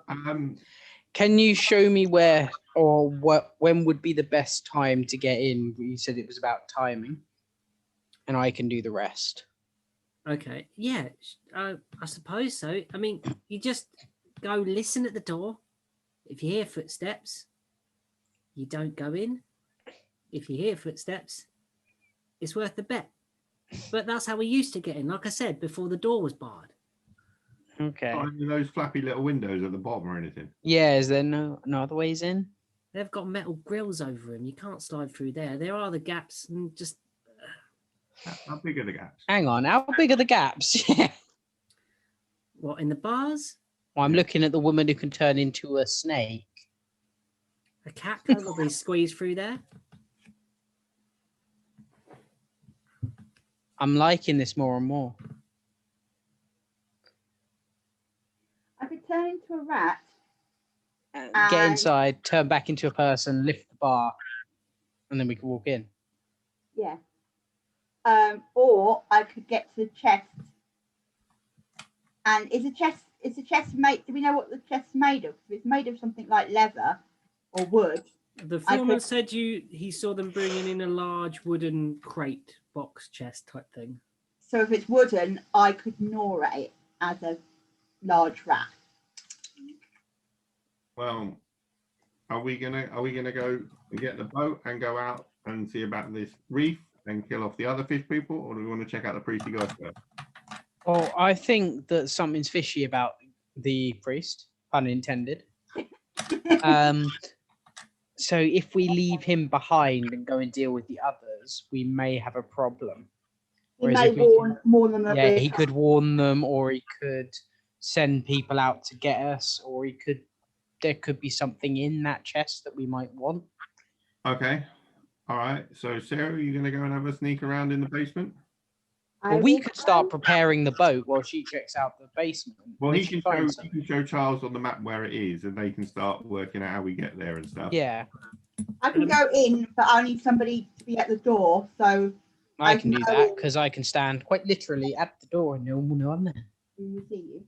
And then when the coast is clear, I can turn into elven form again, open the door, and let you in. Yeah, And then you can come in as a invisible person, and I can go out. Well, how big is the bar that holds the door? To a little kid that we've been chatting to. Don't know. It's the other side of the door. But have you been inside? You know, like Inside, he upgraded the security. There was no bar when we used to go to church there. Sunday school was great. Free biscuits. what like religion is it like to? It used to be to Melora. All right. Or we could just go and say, I want to come and pray. You don't let no one in to pray. he doesn't let people in to pray. All right, we need to deal with this priest, dude. Yeah, we've got a priest that won't let you pray in the church. Who's barred the doors. I think there's some conspiracy, something fishy going on in Yeah, the there's door. probably something to fight in there, so it's going. Oh no, I think there's something he's hiding in there. Yeah, but it means we're gonna have to fight him to find out what he's hiding. Because I've seen our stealth rolls; they're not brilliant. Well, you want to be invisible. So the plan is that I'm Even going with invisibility, you crap. Yeah. invisible but clumsy. Okay. All right. So we finished lunch. We'll finish dinner. He shows us on the map from Charles. Yeah. Charles bustles in, and you see Charles actually spinning round in a circle, dancing, followed by holding a small child, two small children's hands, spinning in a circle. Yeah, yes, brilliant, lovely. And then in behind him comes Taj playing the accordion. Hang on a sec. Charles, They're spinning what round. God do you pray to? Do I pray to Melora? What Melora church is is my that? the goddess of the tempest and wilderness. No, I meant that, and I just pointed at the church that's barred. The Melora. Yeah, well, that's Melora as well. You can normally tell from the statuettes inside. Do Do you want to go and knock on the door? Why? Well, so okay. Should we bring you up to speed? That Well, would all be we great. need is the guy to open the Did you see door, and the then me dead and fish her can get in. people? Did you see the dead fish people on the way up from the boat? I've heard the tales. Fantastic news. Well done, everybody. Well, we've kind of taken a commission to go out to the reef and take out them and the leader to stop them coming to town and like taking all the food and stuff. That sounds like All a right, jolly we'll good get plan. paid These are for it. decent people here. Decent people. Hard working. The deal that came about was made with the old priest who apparently used to keep the Church of Melora up and running. When they came back after the deal, they took some box in there and now he locks it up and doesn't let anyone pray. Doesn't let people pray. People on the coast who are most exposed to the tempest and the storms. They need I think that's guidance the the thing. most from their deity. Yeah. That So is we're kind He's of not allowing it. How there's rude. something dodgy going on with these deal he's made with these fish people and shark-headed thing. I'd say so, yes. And we're gonna go and have a chat with him, or Serial's gonna sneak in and see if she can find any info before she lets us in because the door's barred. Very well. But seeing as it's You have a your professional god. courtesy, can you have a chat with him? Yeah, seeing as it's your goddess too, he might actually let you in. At which point, me and Serial could just walk in behind you. As you are a man of the cloth, and he apparently is a man of the cloth, although he's not acting as I'm one. not entirely sure a loincloth counts. Charles is fully dressed in robes. I know, but you know, Charles spends I most just imagine him of his looking time in down at himself, go, "But I'm dressed." Definitely put clothes Charles on spends today. most of his time in loincloth. Charles says, very well. I will go and see. Are you to come with me? If things are strange and something is afoot, I don't very much fancy going there alone. I'll go with you, but you won't know I'm there. Well, I can come, but I'm going to be obvious. I will come with you, but I will be as a rat. And if Maybe turn into something a bit more dangerous. if Well, we're gonna- well, hang on. No, but I'm not Well, on the- if Charles can get him talking, that gives Serial the free run without like any interference. So if you Yeah. let Serial in the back, in the windows between the bars, and then come up with me and Charles, we can have a chat with the priesty guy while Serial sneaks out the basement, and you can sneak in past and check Yeah, out. I can just walk through the door the second you open. Exactly. So I reckon we do both.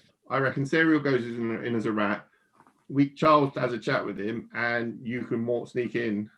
Yeah. Like- Should we do that? I can't think of anything else that would. Well, I was thinking a snake might fit through the bars. It's a bit more combative if you do But get it won't. into A snake can't attack. crush uh, things. It can crush people. I mean, it can attack. But I'm just thinking of an animal that would have the strength to be able to gnaw at the wood to get. The idea being, if I find the chest, I can sort of gnaw around the lock. Yeah, but And break the lock. if you're at the chest, surely can't you just turn back into you and open? Yeah, you just turn back into a person and open it. I want to be able to make a quick escape if I can. You've got So two that- wild shapes. Yeah, you got two. But are we going to need him again? You're probably going to need it again because we're probably going to pick a fight with something by the end of this. Yeah. Well, yeah, but it's also evening time, so if we do this, we're probably not going to go out looking for the island until tomorrow morning. That's true. So we'll probably get a long rest there. So yeah, go in as whatever you feel most comfortable with. Then. Unless you can think of another animal that can gnaw. I mean, I could as a badger, I suppose. But the badger won't be able to. Send in a badger. But I don't know whether badger would get through the bars. Depends how big a badger he is. Okay. Just go with the rat then. If you Rat. think the rat's the best one, go with the rat. Okay, I'm going to go with Charles. I turn invisible and follow him. I'm so going you to walk turn out, into a rat, and I'm going to get the rat details up there with get me. your rat stats. Rat stats. That's Love it. Rat stats. So you proceed out of the guppy's eye with a few kind of pats on the back. You don't get any, Dante, because you're invisible.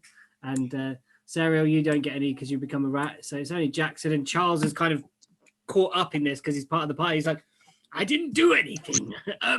But thank you very much. And you proceed towards turning right out of the Guppy's Eye and walking towards this church. I'm going to walk straight up to the big front door and like full on bang, bang, bang, bang, bang. I'm going to stand with my back to the door that doesn't open, so that when he opens the other one, I can just slide through. Okay. Which one find Rat there with me? Okay, Charles is beside you and kind of stands there, kind of rocking on his heels, which looks very peculiar because he's got big bird claws. Can I just read you my Rat stats so you can help with if I need them? Yeah. Okay, so Rat stats: armor class 12. Yeah. Hit point 7. Speed 30 feet. He's got a keen sense of smell. Rat has advantage on wisdom checks that rely on smell. Tactics. The rat has an advantage on attack rolls. Sorry, Luke, you're looking at giant rat. I thought she was going to be a giant rat.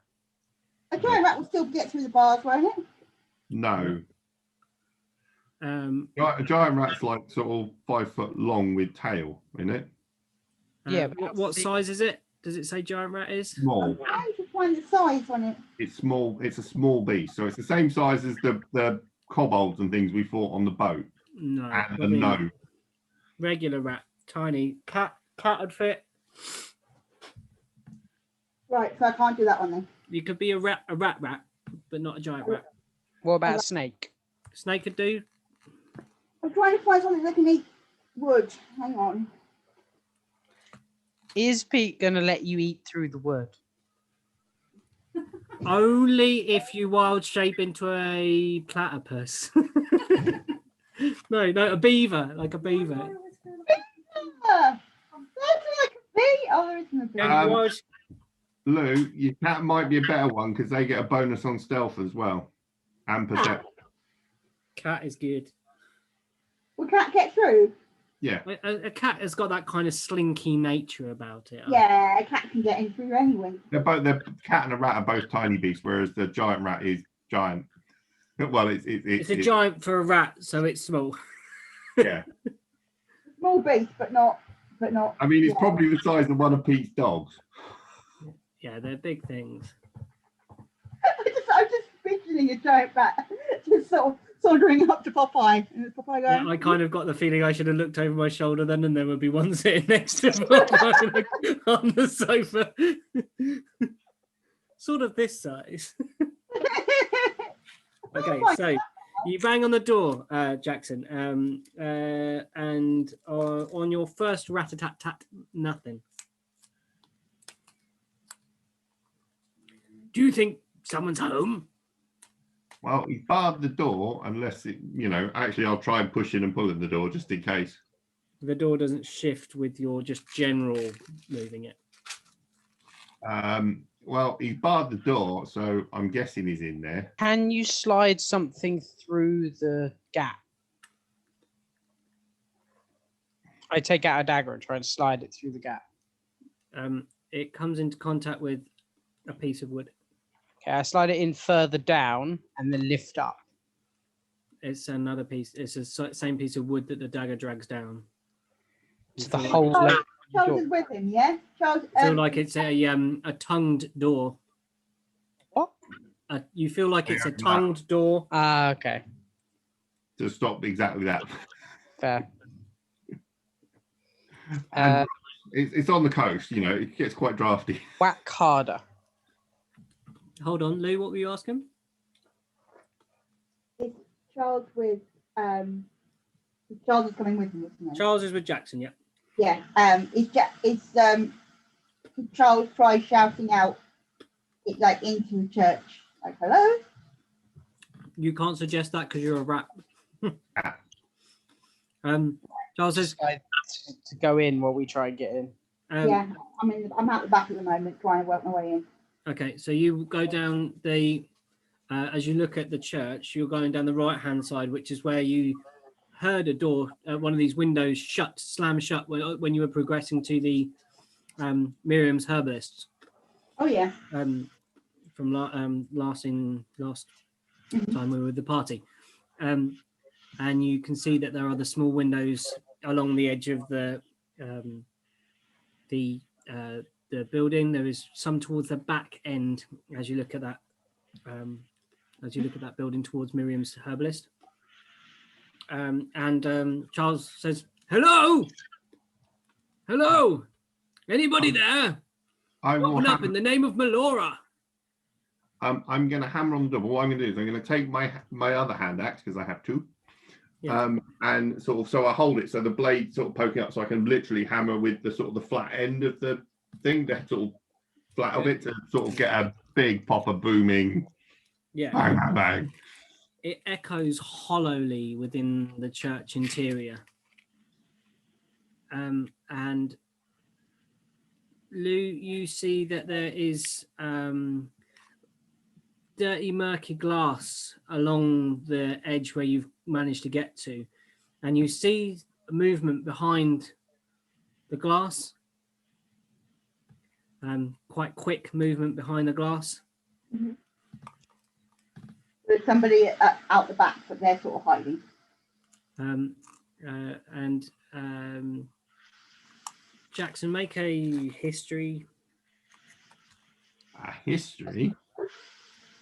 Very recent history. With my whopping +0.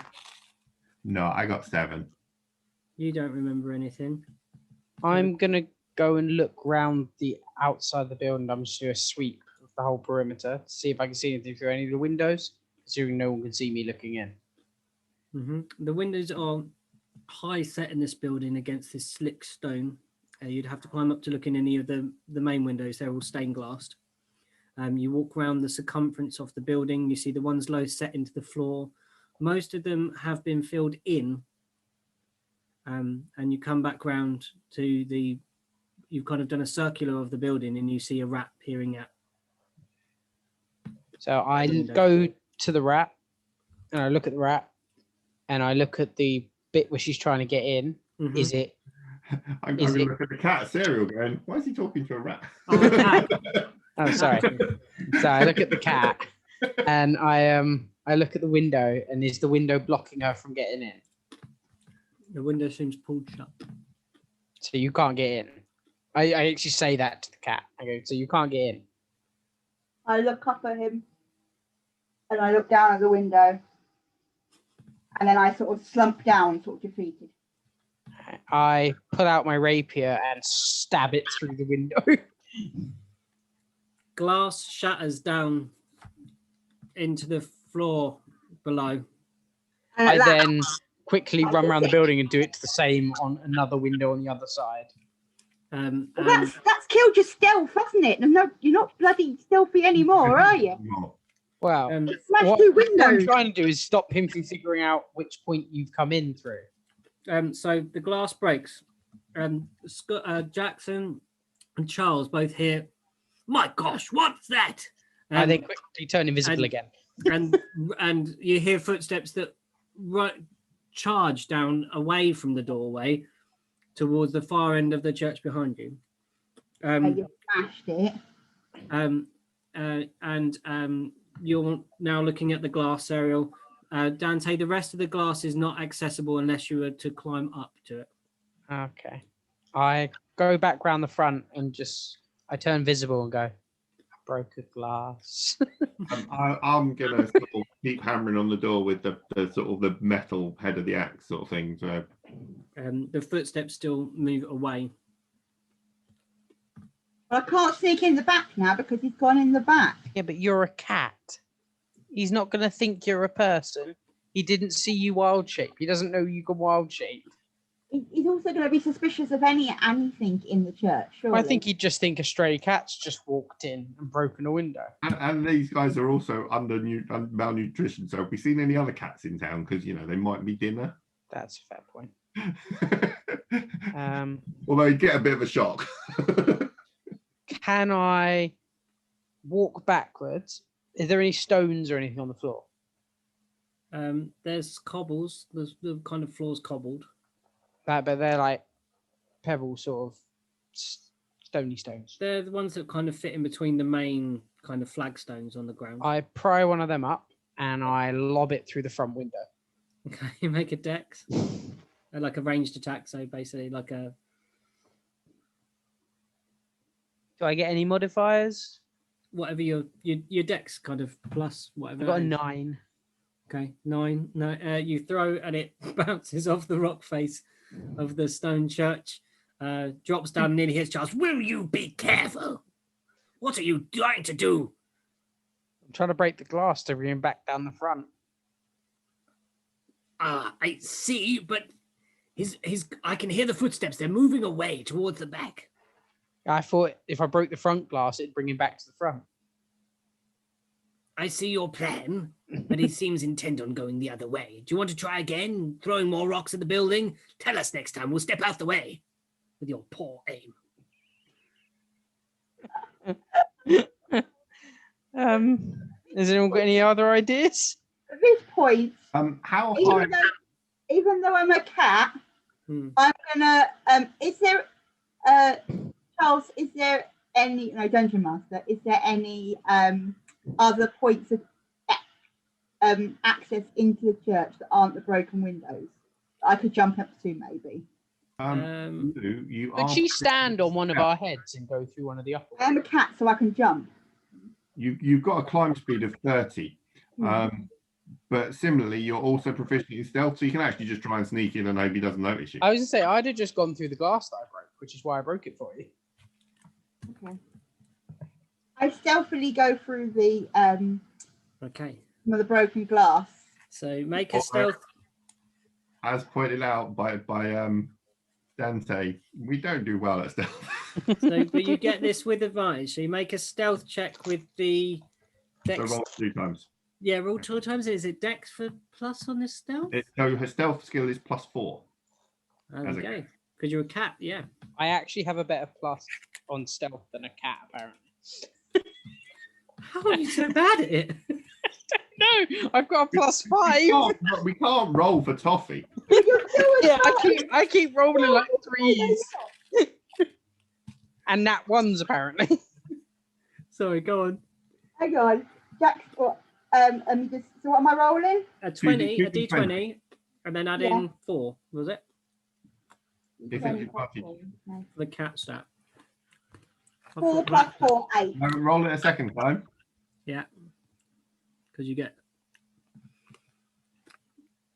advantage. Now that's a better one. That's better. 15 plus 4, 19. 19, yeah, lovely. So you slip in over the glass and land not in the glass either, making a perfect dexterous landing on your kitty paws as you're inside what seems to be a basement space. Where you drop in, you are sort of where the long part of the building meets the circular part. You've kind of dropped in on that almost corner part. Does that make sense? So if you're looking from above, you're on that join. That's where that window pretty much was.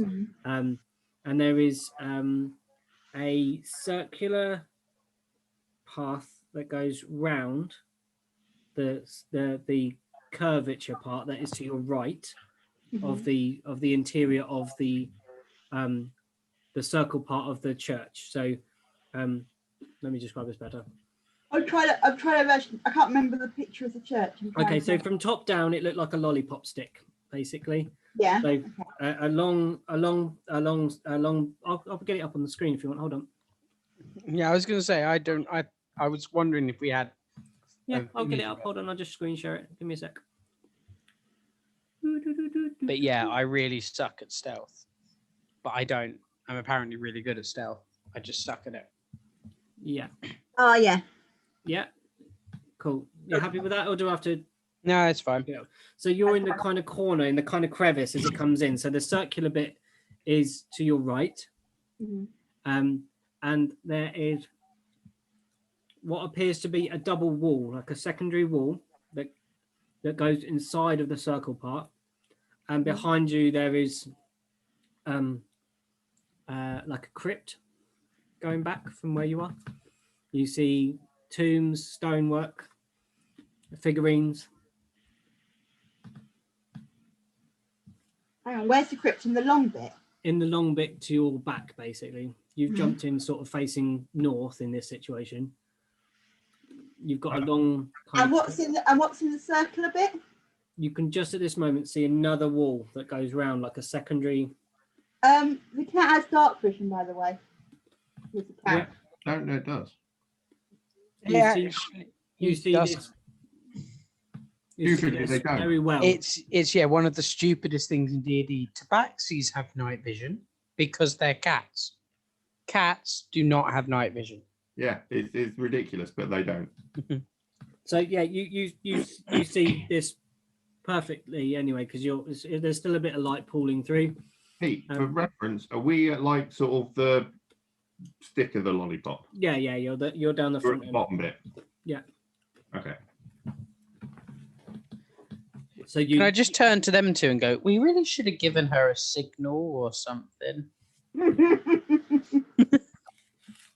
Right, okay. So I'm going to head towards the crypt part then. Okay. So you start walking down there. As you do so, you hear footsteps on stonework proceeding downwards towards where you are. Okay, so I stealthily try and hide behind the crypts and the statues and things. You crawl into one of the alcoves that are that have these sort of edifices laying down statues of the people that have passed away, and entombed within this alcove in the wall, and curl up almost beside the shoulder of a rather bearded chap, and the statuette that makes up his beard is a perfect cover for you to kind of duck your head behind. You hear steps proceeding down, fast, like the steps are very narrow, and this person is in a rush. And you round from the secondary wall, you hear or something slide aside, and round from the secondary wall that sits inside the outer wall of the curve. So that's there's one circumference like this, and there's a secondary wall inside, which forms a passageway. You see Father Scroman come running round and look up and see the smashed window. My God, what's that? Someone's broken the window. Bloody kids again. Okay. So he's come out from, trying to get my bearings, he's come out from a doorway. I'll quickly draw it, Lou. I'll draw the interior of what you're looking at. Okay. While he's drawing, me, Jax, and Charles, I will just say, should we just try and break in? I'm going to look at Charles because, you know, it's his church. So. Okay, yeah. So you dropped in this window. Yeah. You could see that. Hold on. What am I doing? Wait, hold on. Just trying to work out where his doors appeared. Yeah. So you dropped in from this window, came in, dropped down. You could see this circle of stone in the middle. And you've kind of gone and hidden here. He's proceeded round this way and looked up at the window that's broken, and is now retreating back round to the top end of the lollipop, if that makes any sense. But inside, there's like a interior wall, if that makes sense. Lou, the other thing you've got is you've got a keen sense of smell as a cat. So when the kids were talking, they were talking about a funky smell in there.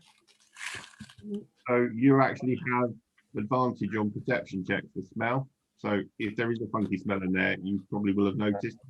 Okay, so I come out from my hiding space because he's gone away now, and I smell the air to see if I can work out whether the flowery, vegetable-y type of smell is coming from. Okay. So roll a perception. Okay.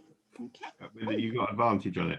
An advantage on it. So I rolled twice, yeah? That's right. Yeah, that's what advantage does. Yeah. 3 for cat perception. Sorry? You had 3 for cat perception. Actually, I'm rolling a d20, aren't I? 2d20 and take the bigger number and add 3 to it. I won't have that one. That's just 7. Okay. No, 2. Take the 7. Take the 7. 7 plus 3. 3. So you're 10. You put your nose to the air and you smell almost perfectly what the child described. This sort of smell of rot, like plant rot. So I can't work out which direction it's coming from. You can work out that it's coming from the direction that he came from. Yeah. So rather than going the same way around the circle as he did, I'm going to go the other way around the circle. So he went sort of clockwise, I'm going anti-clockwise. Does that make sense? Okay. You proceed round and see nothing but stone.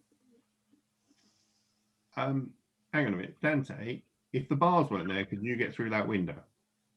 I assume so. The window is wide enough for a medium humanoid to drop through with a squeeze. Yeah.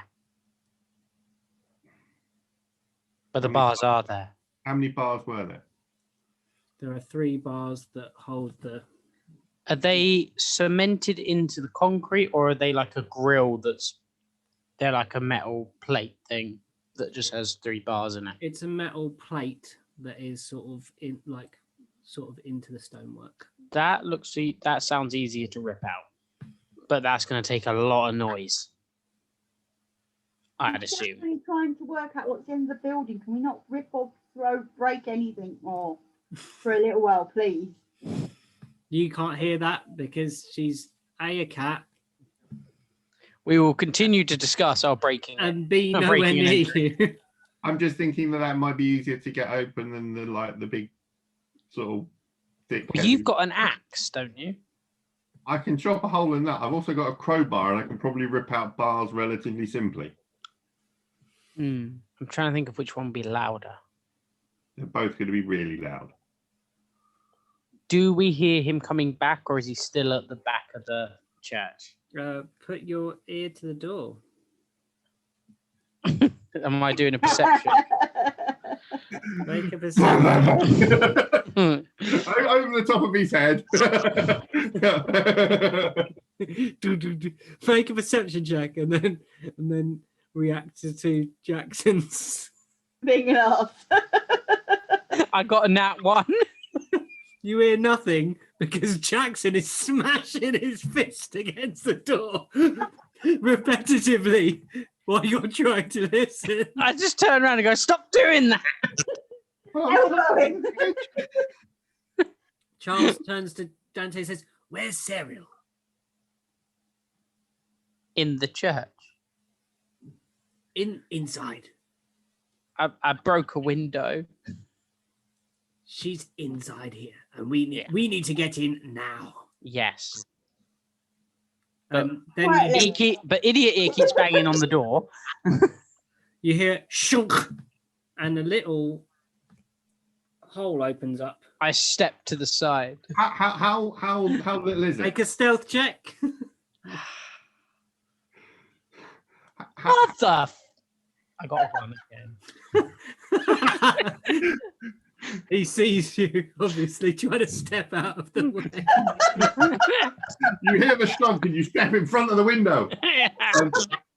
It's actually 2 doors, obviously, and then obviously the slot opens. You hear this slot starting to slide open. You step in front of the door with the slot, so you're looking straight into the eyes of Father Scroman. Let's go. Hello. What is this noise? I got a cleric and a duck. We got a colleague of yours who wanted to talk like Melora stuff. And my good man, Charles begins. I see you're a man of the cloth and of the Lady Melora. I request, it has been a long time since I have been able to gather my thoughts and give up thanks and prayers to our beloved lady. And I wish to have the sanctity of your church, if you please. The door is barred, the door is locked. This is not the way we treat people who wish to worship at the feet of the Storm Goddess. And so he's going to try and make a persuasion check against this guy.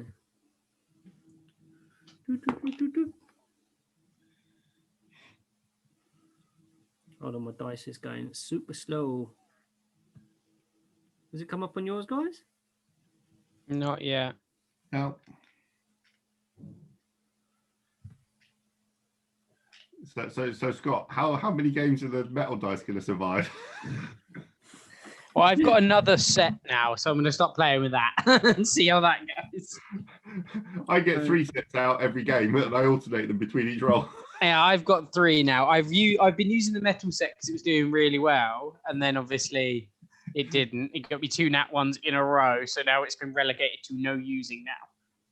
Okay, so I'm just going to do it It's not come up on the screen. Sorry? Not come up on the screen. Yeah. Oh, it's not working. So he got 17 plus 3, so 20. Nice. Cool. You sound convincing enough. But I don't know, the church is under renovations. Can I just sort of poke my head back over and go, bollocks? And then bring it back. Can we like sort of check the truthfulness of of that statement? Incite him, somebody. I'll do it. I can't. I'm a cat. If you're not there. I'm not there. I'm a cat. I can't. I got 14. 14. You see that the brief pause is evidence that you think he's full of shit. Now I do the bollocks. Okay. I'm just going to do a test roll because I've just refreshed D&D Beyond on my phone. Oh, there we are. There we go. Yeah. Okay, cool. It wasn't working a minute ago. I don't know what it was doing. It was really weird. That was a good thing. It was a test roll because it was a crappy. Yeah, you believe he's full of shit. Sorry. So can I just? Do we want to intimidate him now, or what do we want to do? I think Charles needs to be a bit forceful and just go. Oh well, I don't mind, and and just. He can't hear any of this. Yeah, unfortunately, Sarah was not here. How big is the slot he's opened? Yeah, like smaller than a letterbox. Could I fit a rapier through it? The blade would fit through it, yeah. I'm guessing my hand wouldn't. Your hand would kind of get wedged probably about at the wrist where your orcish muscles. Yeah, I was thinking if I could reach through and try and grab his head and sort of pull him into the door sort of thing. But yeah, I don't think I can get my hand through that. My good man, I do not care what state of disrepair your church is in, or what renovations you are conducting within it. I just need the solace and the hallowed sacred ground to conduct myself, to connect once more with Melora. He replies, "It's not a good time, I'm afraid. You cannot." Me and Jax are stood behind him doing the exact conversation we just had, going, I don't think your hand's going to fit. My sword might. I'm just going to, while he's talking to Charles, I'm going to sort of step out and away, and I'm going to go around looking for a broken window and a metal plate. Why have you two not intimidate him? Well, because he's only got a tiny little hole that for which I can. You can still intimidate him enough. Can he still see me? He can see. Yeah, he's looking at you. You're there. Jackson has just kind of walked off. He looks where Jackson's going. Where's he going to? I don't know. I do not speak for my friend. I do not know where he is going to. He is probably taking a walk because your attitude, frankly, it stinks. Worse than the fish market. If I hear where's he going to as I'm walking off, I'm just going to be like, the pub. You're wasting your time. And then carry on around the side of the building. Would it be bad to shoot the priest in the eye? Probably. Okay. And he's also going to get a fuck ton of cover. That's Yeah, true. so you would have to make. Yeah, well, yeah. You have +5 armor to at least. Well, no, I just have to shoot him through the letterbox. Yeah. So he's going to have over 75% cover, which is +5 to his armor class. That's true. And then you're going to have to quick draw it. Yeah. No, I'm not going to try that. Once I'm out of sight of the little slot, I will pull my crowbar out of my backpack. Okay, you walk down the side of the building. You see that there is the window that you heard slam shut before, with a broken pane in it, and there are iron bars across it in a kind of good format. I will tap the sort of engraving on my armor and activate my frost rune, which gives me for the next 10 minutes +2 bonus on all ability checks and saving throws that use strength or con. Okay. Nice. And then I will jam the crowbar in, and I'm just going to try and rip this plate off the wall. Okay, yeah. So Out the window. you're just doing a strength then, my friend. Do I get any kind of advantage for having a crowbar? But yeah, we'll give you. We'll lower the DC. Yeah, go for it. Lower the DC. Okay, so I rolled a 17, and that's +5. The plate slides some of the way out. It's quite a deep metal plate that comes away, and as you pull it, it clunks to the side. Do I hear that? This is probably a fair amount of noise. There is a chipping sound. The slot slams shut. Is it now accessible to get through? Not with your size, probably. I quickly dash around the side, having heard the chipping and grating and ripping noises, and see the hole and dive Charles through follows it. you. Okay, make a dex check.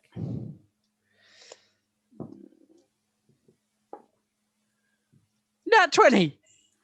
You I'm manage using that dice. somehow as you leap through the slot to not catch yourself on the broken glass, which you've neglected to take out the rest of the pane, and stop, drop, and roll over the glass at the bottom of the tomb, and you see again this kind of inner wall, and a tomb behind you. I go invisible because I can. You're invisible. And Charles runs around and says, "Where's he going?" I'm just making sure that I have dark vision. You're a half elf, I think you do. I'm pretty sure I do. Half elf does, I think. Just seeing where the hell it is. It's on your front page, right at the bottom. First page. Yeah, I do. 60 feet. Yeah. You peer into the chamber. You see the tombs going off the sort of to your left as you're in this space, alcoved into the walls. These kind of statues of body that you assume have people entombed beneath them. There is other general detritus and things in there as well that don't look part of the holy ceremony, like the church. They look like they could be part of what he was talking about, the renovations to the church. Okay. And I can see the double wall as well. You see the circular inner and this kind of within the skin of the wall that goes around like this. Yeah. Okay. I'm gonna sort of look around a little bit, see if I see. Obviously, I see all that. Can I see the cat? You're the other side of the where you are. You're the opposite side of this circular thing. I'm gonna just. So I'm in the circular bit, yeah. If you are looking top down, let me try and draw it for you. Yeah, I've got the picture up. I'm just trying to figure out where I am. Hold on, let me try this. Yeah, I've got the picture. Okay, so imagine there is another smaller circle within that circle. So like around, yeah. Yeah, and that is an inner wall within the space in the basement Okay. that runs between the outside wall and some inner chamber that is inside. Oh, so I'm in the space between the outer wall and the inner wall. Precisely. That's also where Sariel was walking, within this kind of second okay. skinned wall within the space. All right, I'm gonna. And the burial bits are behind me in the long bit. Yeah, in the long bit. Yeah, there are like tombs, and there's some other detritus in there as well. I'm gonna have a quick look in there to make, because obviously I don't know what this wall is or anything, so I'm just gonna walk into the tomb bit. Okay, yeah. You look around, you see stone edifices of people, kind of hardy looking folk, some with kind of the finer clothes than you've seen people wearing, possibly mayors, possibly other priests, possibly visiting dignitaries or founders of the town. The plates are very faded, quite difficult to read. Make a perception check for me.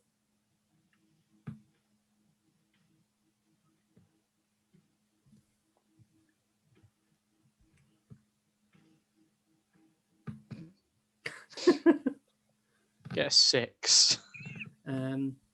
You look round and you don't see anything else out of the ordinary within the space. Brilliant. Right, having not seen anything, I'm now going to do a circumference of the wall to see if I can find a way into the inner bit. As you walk round, which way are you going to go? Clockwise, anti-clockwise? Clockwise. Right, clockwise, you walk up and you see a tail of a cat swishing, looking at a stone wall on the inner side. Jackson and Charles are outside. I'm going to turn to Charles and say, so how bad sacrilege-wise is it if I kick the door in? It would not be sacrilegious if there is something going on inside here, which I think there very much is something afoot here. We need to return this place to its former glory. Awesome. You've just given me permission to smash the shit out of the front door. So I'm going to go round, sort of spit on my hands, take out the maul, and I'm going to sort of try and smash through the centre bit of the thingy, literally smashing force. Okay. Charles goes with you, walks to the front, and he says, we very much need to get in here. Let me lend you a hand. And Charles is going to, he might buff you or something. Hold on, I'm in the wrong character sheet.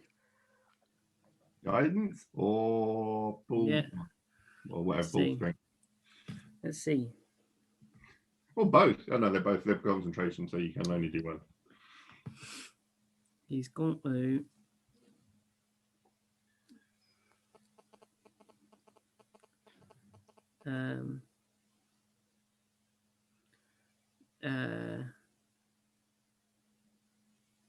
You know what? He hasn't got any of that. What's he got?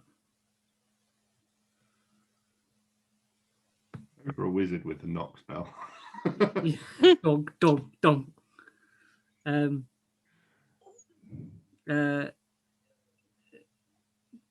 He is quite. You can see the fury building up in Charles, and he gathers his hands together and holds them to the door, and he shouts, "Break, will you, doors!" And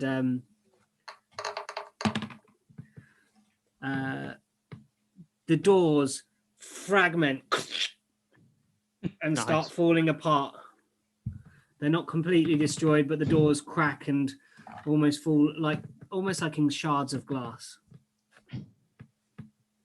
Two-handed blow with a maul then. Go on then. Yeah, much lower kind of strength check needed now. Is it strength check or an attack or what? Yeah, you're gonna strength check it, I think. Just do a straight strength.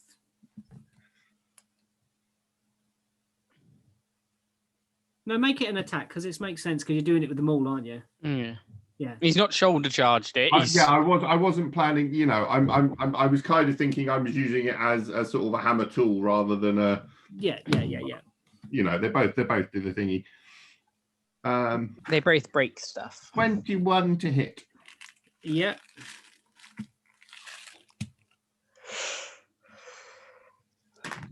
Uh, 9 points of damage. The door collapses in its frame. The door that doesn't have the slot, the one that would open normally. The other one is still kind of hanging on its hinges. And you see inside the church, and the smell coming out is again the smell of rotten vegetables and fruit. As the door sort of collapses in, I'm just going to lean in and go, "Cooey!" We hear that from inside. Yeah, I'm shouting it. So you everything is quite quiet in the basement at the moment. I just go, cereal. I'm assuming she's the cat. No, you're not going to call me cereal because then you would know that there's a bloody. The cat could be called cereal. He doesn't. I know you're a cat, and I watched you come in after the cat. He knows none of your names either. So. Yeah. Oh, yes. So she goes, cereal, but like whisper. Okay. Oh, one of those whisper shouts that you do at someone when you're trying to get their attention, but trying to be quiet. Ariel, you notice with your keen hearing the sound of footsteps coming down the stairs again that you heard it within the inner chamber. Then there's this almighty crash that you do hear above. You don't hear the cooey, but you hear this almighty crash. You hear this bloody hell. And the footsteps start going back up the stairs. I just mutter, well, there goes the element of surprise. That didn't go a long time ago with you smashing the window. Love it.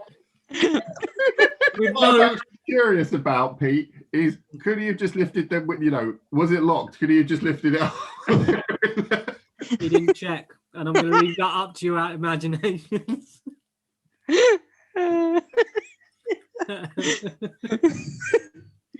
I've got I've got a +0 in intelligence and a -1 in charisma. I'm not very bright.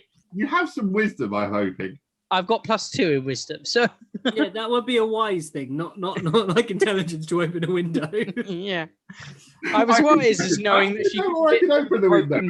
You don't need to have like studied the entire history of carpentry to be able to open a window. You don't need to be a qualified double glazer to open a window. So you hear this bloody hell. And the steps go back up this set of steps. In the church, Jackson and Charles step inside, and the smell is more strong. The benches, the pews the place is dark, very dark. Only the light that's glimmering through the window, which is very, very dark amount of light. The very, very low light as it's turning dusk now as you left the inn after having your evening meal. There's a little bit of moonlight maybe glinting through in this kind of murky valley where the light doesn't touch very much and has left the place dank and slick with moisture. And you walk towards the far end of the church where you see a circle area. All on the floor around you are strewn as you walk. You look down and you see there are stalks of flowers and dried flowers and flowers crushed into the floor, all around the floor as you look up. Can I have a nature check? Yeah. Or survival check to see if I can recognize said flowers, or if they're harmful, or yeah. Which? Well, you're not killing. You're not nature check. Nature. Oh no, survival. What's that survival? Well, I'm trained in both, but I'm wiser than I'm smart, so. I like somebody. I got a whopping 10 on survivalness. You look down. You recognise it quite quickly, actually. It's a common bloom that's picked for posies. Okay. I'm going to look puzzled at Charles and go, do you guys normally grow flowers in your churches? These don't appear to be growing, my dear boy. They're very much dead. Okay. And you look along the pews, and all the pews are again covered in the remnants of stalks of flowers, petals, all rotting into the ground.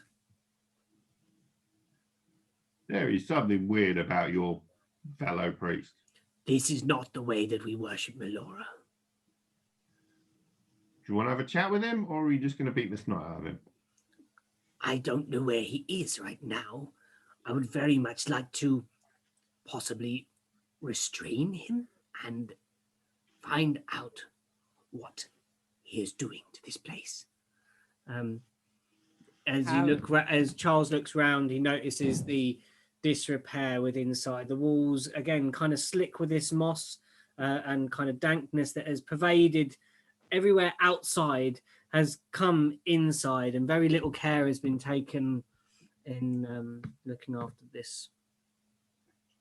Have me and Serial found the staircase downstairs? You're staring at a stone wall. I look at the cat and go, find anything? Make a perception check, Serial, with your cat bonus. +3. I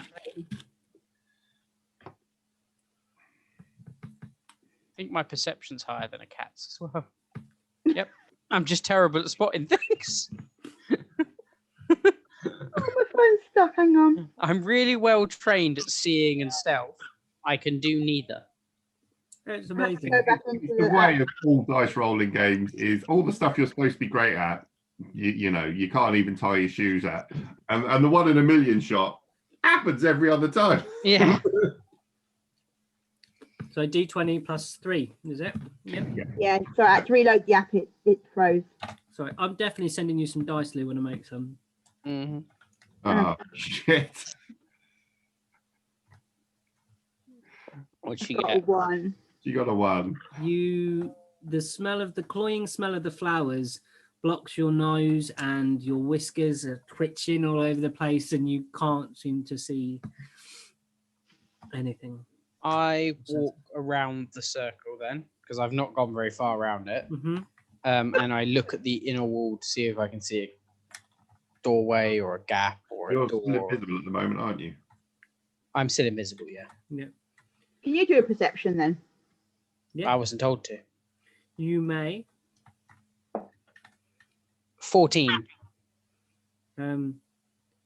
You see where the cat's looking, and you heard footsteps, so you know that this place there is a hollow nature to this space, but you don't see or sense where the door is or how the mechanism is released if there is a door.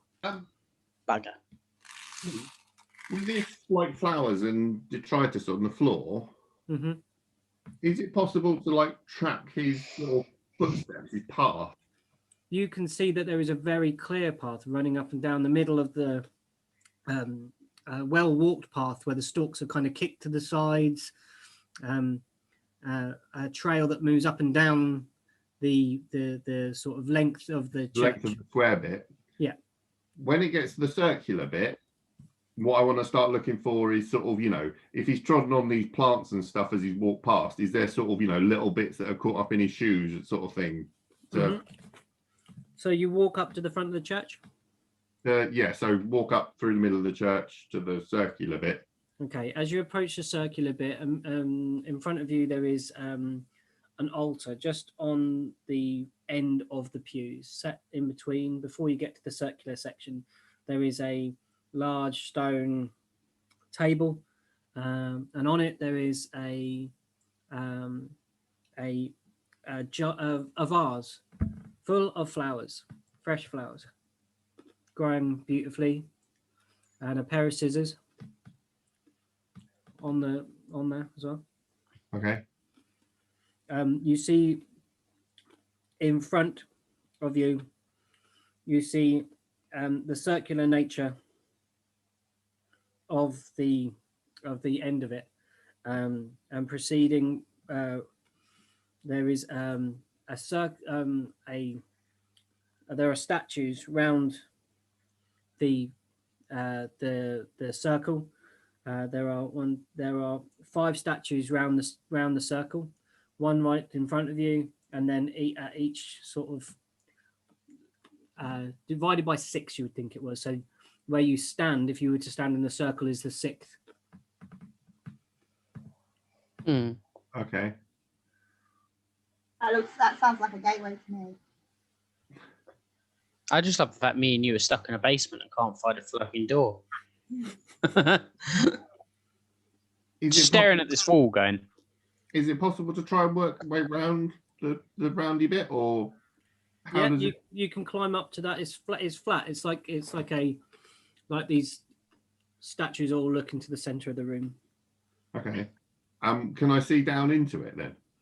It's flat. It's at the same level as you. Yeah. As you walk into the circle, there are 1, 2, 3, 4, 5 statues in this space. I'm going to turn to Charles and say, is this like Melora stuff? These are the assistants of Melora. Normally, the central one that you look at there is a representation of her. The 4 others are minor deities of sea and waves and various other things. Okay, well, the others are in the basement, so how do we get there? I'm not familiar with the configuration of this church. There must be some way to get down to the basement. I'm guessing you've spent more time in churches than I have. Normally there would be a stair, but I don't see anyone immediately obvious to me. Would you like to make a perception check on the statues? A perception check? Yeah. What am I? Perception +1. Ooh, I rolled an 18, so 19. You look to each of the statues and you see that they are all in various poses of prayer and gesticulation to the sky and to the ground and things like that, kind of representing the 4 elements on either corner, but in a kind of nautical sense. So fire is like cannons and things like that. But in each of them, apart from Melora, the central one, there is a fresh flower in the palm of their hands, like held somewhere about their person or slipped into a part of their garment. There's a little section for them. Okay. Does the one in the middle look like it's got a slot but just hasn't got a flower, or? Yeah, there is in prayer, like the hands are out like this. There appears to be a small black hole. Okay. I'll go back and pick a flower out the pot.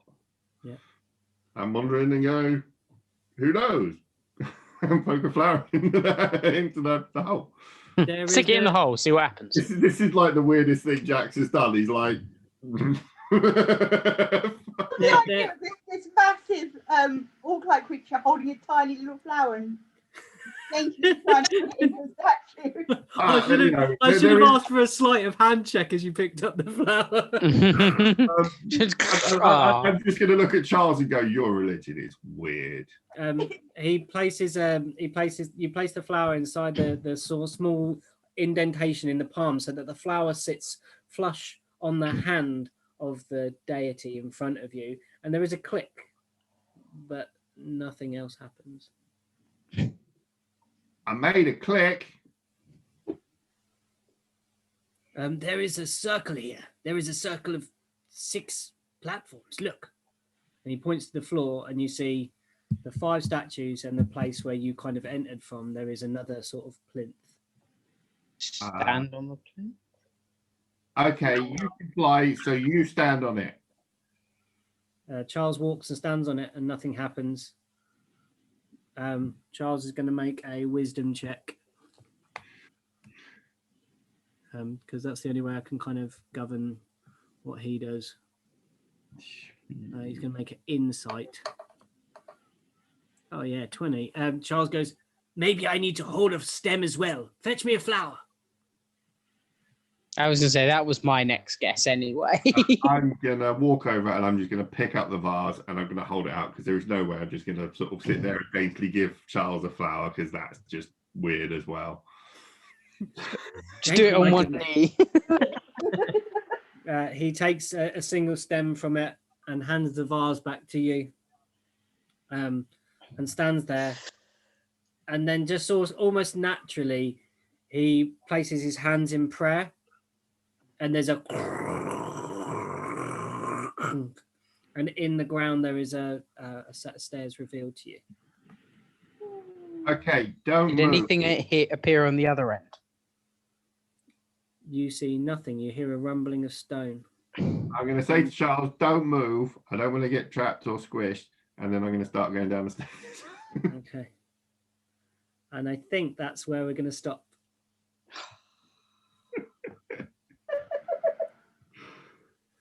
What is Jackson doing with flowers?